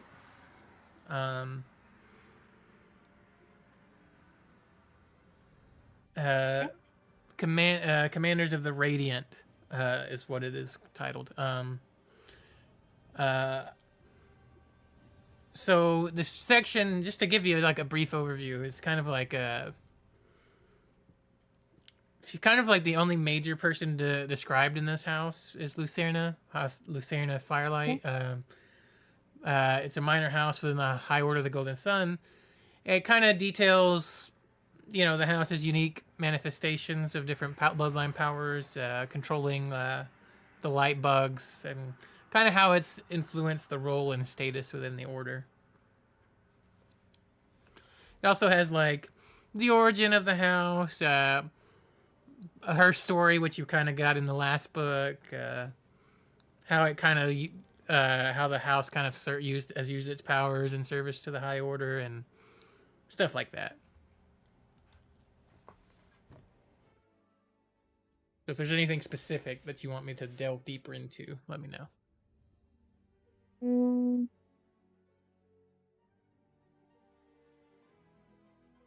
Is there anything about like?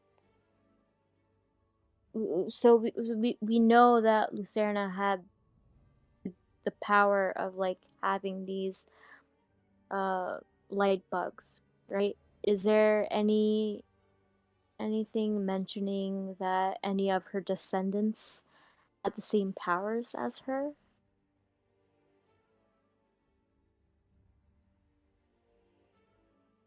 Yeah, give me just a minute here. Or any mentions of the most recent descendants? There is a...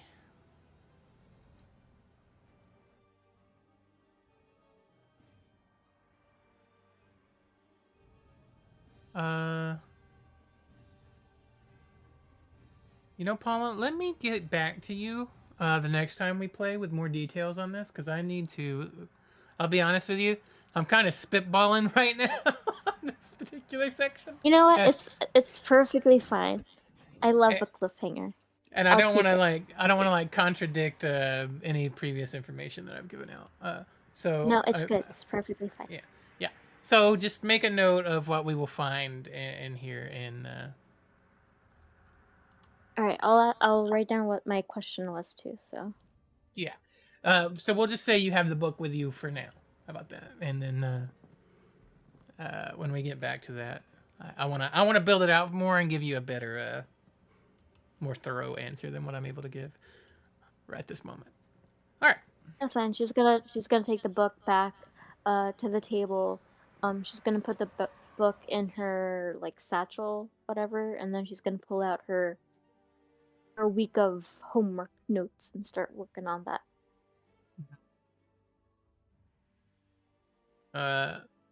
Corvus looks over at you and says, "Did you find what you were looking for?" You know, I think I just need to do more reading on the subject, but it looks hopeful. What were you looking for anyway? I was just curious of our most recent class. That's all. He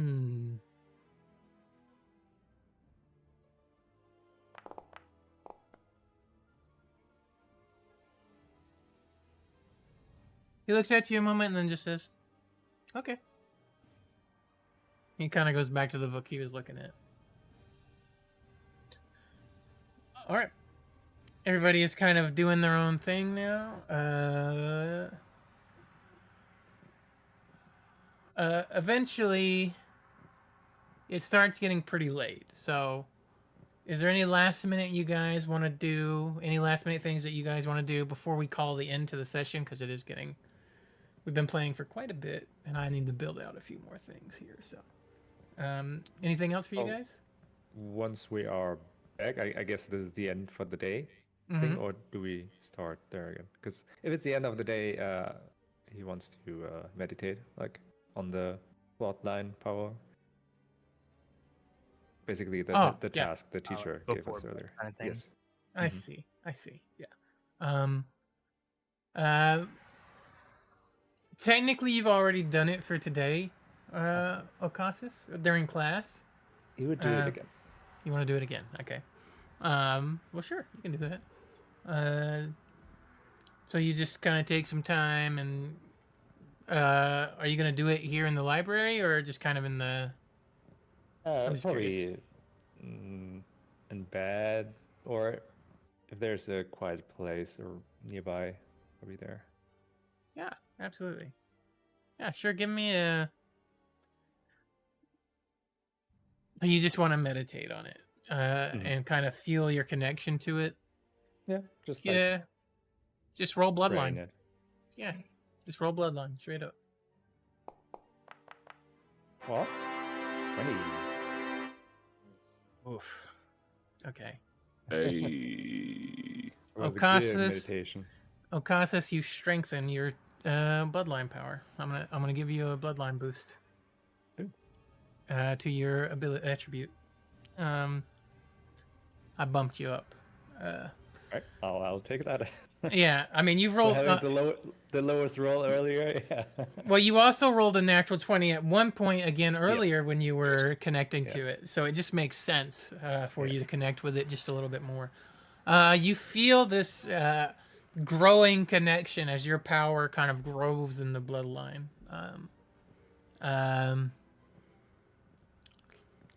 You probably manifested in a way. I'm not gonna say out loud because it's your bloodline power, but just think on that. There's probably a way that you connect with it very strongly in this moment and manifest it in some either a visual way or maybe you get some sort of memory, some view somewhere of that manifestation of that power. It can happen with any of the bloodlines. So you just think on that privately and you can DM it to me. But yeah, you you connect to it very strongly. Okay.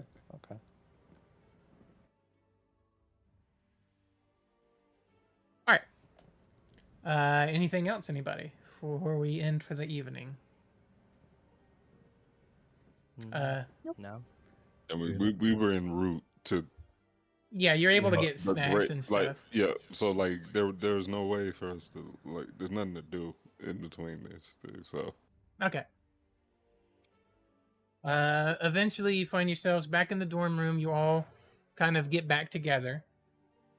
And I think maybe that's where we should end, is you guys all reconvene in the dorm room and you haven't talked to each other yet about what you've discovered in each of the separate instances of where you are. Is that good with you guys? Mm-hmm. Yeah, To end that's right fine. there? And that way we can pick up next week. All right.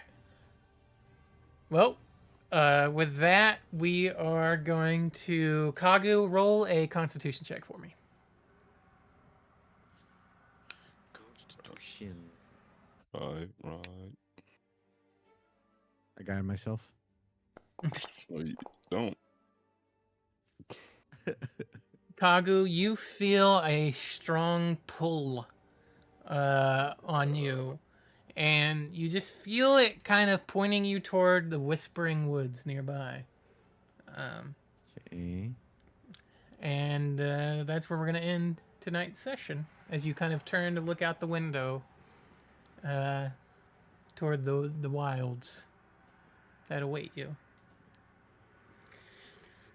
Thank you, everybody, for playing the game with me. Thanks. We finally have busted out the bloodline abilities for the first times, really.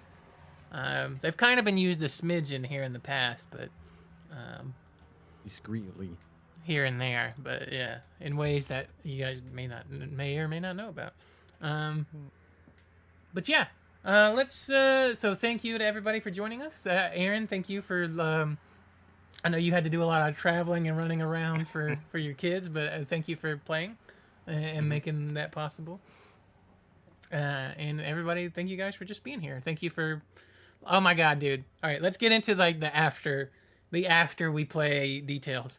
You and Kagu, bro, rolling those rolls, and going the wrong directions. It was just comedy gold, man. I couldn't be. Man, the dice really informed the story here. It just fits your character so well. You guys just roll absolutely like your characters. Like, I've it said is it amazing. before, and I will say it every time because it is true. The dice prove it. Y'all prove it. Y'all share a fucking brain cell in this fucking world. Like, you genuinely do. Like, because everything, like, the dice have rolled too many times to where it's like they do yes, yeah. Where it's like, it is like, okay, so they are just like y'all immediately found each other. They were like, hey, yo, it was good, and it was like y'all found the other half of the little bit of brain. Yeah, you need The dice is really just confirming what we're all thinking. Already know. You Yeah. know? Yeah, dice was like, no, we see it too. Like, the reason Twitch chat is really like Marcel and Corvus. No, Kagu and Essie. Yeah, no, it's 100% Congress, and I'm just like the reason I had while like when people were doing shit, I had Marcel go with them is because he couldn't. Because I wanted to research. I wanted to do research and lore and get information and shit. But Marcel, like, he was like, I can't in good conscience leave these two alone again. What could go wrong, dude? Come on. Let's be clear. You got lost immediately. We would have You got found a lost new thing. immediately. We would've A found a new new Torah, spot. Y'all a don't know new what- secret room. Exactly. He was right. He was immediately proven correct. We would've He had to found more find a place he clues. didn't have because he found the place. No, I I'm will saying s- we probably would have found more clues somewhere else. Yeah. I will say you're lucky that Kagu hit me with his stick. Because I was about to say I think Essie needs a persuasion check. Wait, I was ready to hit y'all with the roll if I needed to, but I also was like he like let me start off actually like breaking this down to where like there isn't room for bullshit arguments against me. Like, because I'm like, he's not saying we're not gonna do it. He's saying what happened the last time we did. We just got run up on, and we ain't know what was happening. Oh yeah, your ass didn't wake up. You woke up. We didn't. If this was real life, you'd just be dead. nah. Let's what's some of your favorite moments from tonight's session, guys? I know I was kind of like in the lead for a good chunk of it, like because I was reading a lot of the like each class is why I tried not to do too many of those. Is like it's kind of I'm at the forefront, and I want it to be more about you guys, but I already said mine, which was like Kagu and Essie's thing, but I also wanted to shout out Juan specifically for his description of his bloodline power when he was talking about it, and I was like, man, I can really visualize exactly what he was doing. Really, just shout out to you, dude. I thought that was a really good roleplay moment. Oh, So you just killed that awesome. shit, bro. Yeah, and it crushed it even.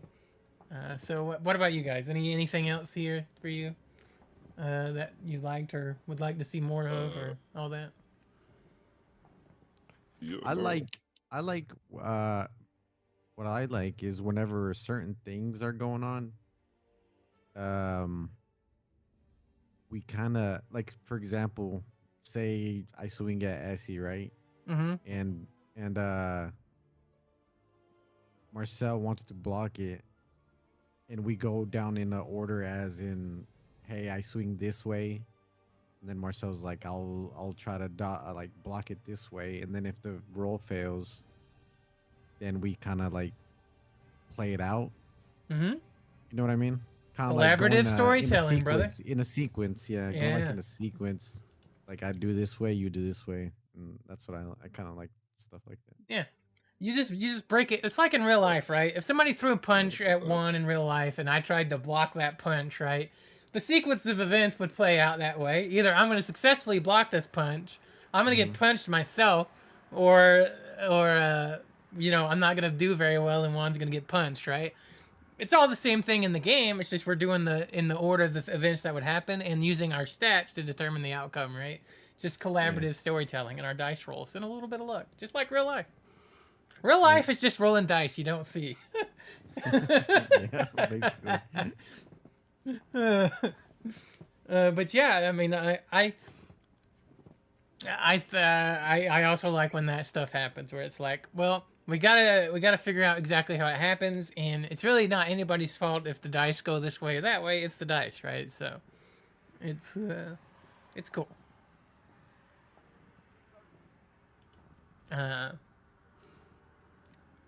I also want to shout out. Obviously, there's a lot of mystery going on with some of the characters, Okasis and Kreslin too, in some ways, in a lot of ways even. So it was nice to kind of see them get a little bit more, it's small amounts of information about those particular characters, a little bit more. So I always like that when we get to see kind of like a little bit more of what are they up to, you know? Cresselin's outburst was out of the regular. Yeah. And that was great. I was like, whoa. Mouth breather. Yeah, that was funny. Nice. Yeah, that was a fun one. I really enjoyed. This was just me personally. Just because it's just a funny fucking moment to me. It's just Ocasas and Corvus just being like, yeah, we're both mysterious. Yeah. Together, just commiserating. Like, I was It's like, as oh, you it's as close as these two characters can bond right now. Yeah, it's just like we're both mysterious. I respect it. I like it. And it's just like, oh, you two. Even Oh, yeah. together, they what's up? What's Even up? when it was just them. I mean, that's yeah. Yeah, It that was was so exactly y'all vibe. It was just like, I'm mysterious. I am also mysterious. That's crazy, right? Like, it's like you. This makes us. Yeah, I get that, man. I get that for sure. Yeah. Damn. While both of you not saying anything, really, not. just agree. You're just both mysteriously being like, you get it. You get Yep. it too. We Yeah. vibing right now, man. Just like I know I probably shouldn't ask, or if I ask, you wouldn't tell me. So it's like, okay, yeah. Yep. Corvus did volunteer some information there, even a little bit Yeah, yeah. reluctantly. He gave up a few bits. Yeah. All right. Anything else, guys? Anything else you want just on the recording, or anything about the game, or anything like that before we end the recording? Yeah, a lot of fun. Not about fun today's game, shit. but I am very excited for next game. Get my Mhm. information. I'm Yeah. excited to know any of the lore y'all found at all. Because he doesn't. Because he didn't get to go to the library. And I'm just like, He could have. yeah, and then what would have happened? We don't know. Who You knows? motherfucker. Something fun. I agree. I agree. It would have been fun. I don't know if it would have been healthy for your characters, but I think it would have been fun. Oh, I do want to speak on that for just a moment on from a DM level of like me telling Paula I need to work on this a little bit more. I think that is an okay thing to do when you're playing a game because one, I have a lot going on, and two, I should have, but because I planned so much, I wasn't necessarily expecting Kreslin to investigate that so soon. So a lot of that was just spitballing here and there. So that was a lot of improv just from anybody watching on the outside. A random title generator is pretty easy to use, or even just use your mind to kind of come up with a book title. It's a lot more difficult to come up with a link that doesn't in the book that contradicts itself at some point, especially with as much as I've got written down here and there, and I didn't want to do that while we were role playing and like say the wrong thing that is not necessarily the wrong thing. You can always course correct, but I wanted to give that more thought than I could in the moment right there. So I did tell Paula that I wanted to put a pin in it for just a moment, even though I hate to disrupt her role playing and kind of her exploration of her character a little bit. I would love to give her the correct information in the moment. So I do think it's okay Which to is perfectly occasionally say fine. that. Yeah. Which is why I wanted to say that for the recording folks, just in case there's an aspiring DM that watches at home one day, someday, maybe years in the future. Maybe I'm dead and gone by the time you see this, if you ever do see this, about kind of my thought process on it was like, yeah, I asked Paul if it was okay if we just stuck a pin in that for the moment so I could give her better info next time, and she agreed, so that's what we're going to do. And it's totally okay to do those things.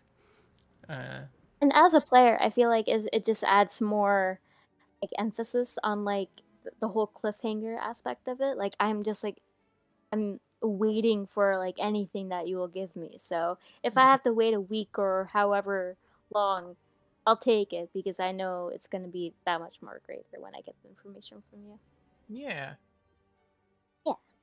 And I want to make a great moment for you instead of just like, this is Jim Bob, Billy Bob from the High Order of the Golden Sun. And he used to And catch listen, if you fireflies in a said jar. that, I would have believed you too. I didn't know you were improving like half Yeah, of you it. can't. So You can't really tell. no, really tell I half the didn't time. notice at all until you just said that. So, like I said, I'll take anything you give me. Magic. Nah. It's an illusion. Not really. A lot of it is just stuff in my head that it is true, but it's easier to put it on paper to keep track of it all. And once it gets like to a certain point Yeah. where it's super long, I'm gonna start losing track of things that I haven't gotten written down on paper yet, and it's just coming from my mind, you know.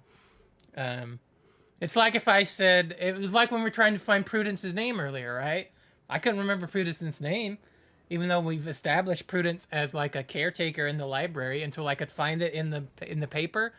Like if I start just spitballing things and don't get a chance to write them down, it's just gonna disappear, and I don't want that because it's gonna make for a little bit worse experience. So, that's one thing. So yeah.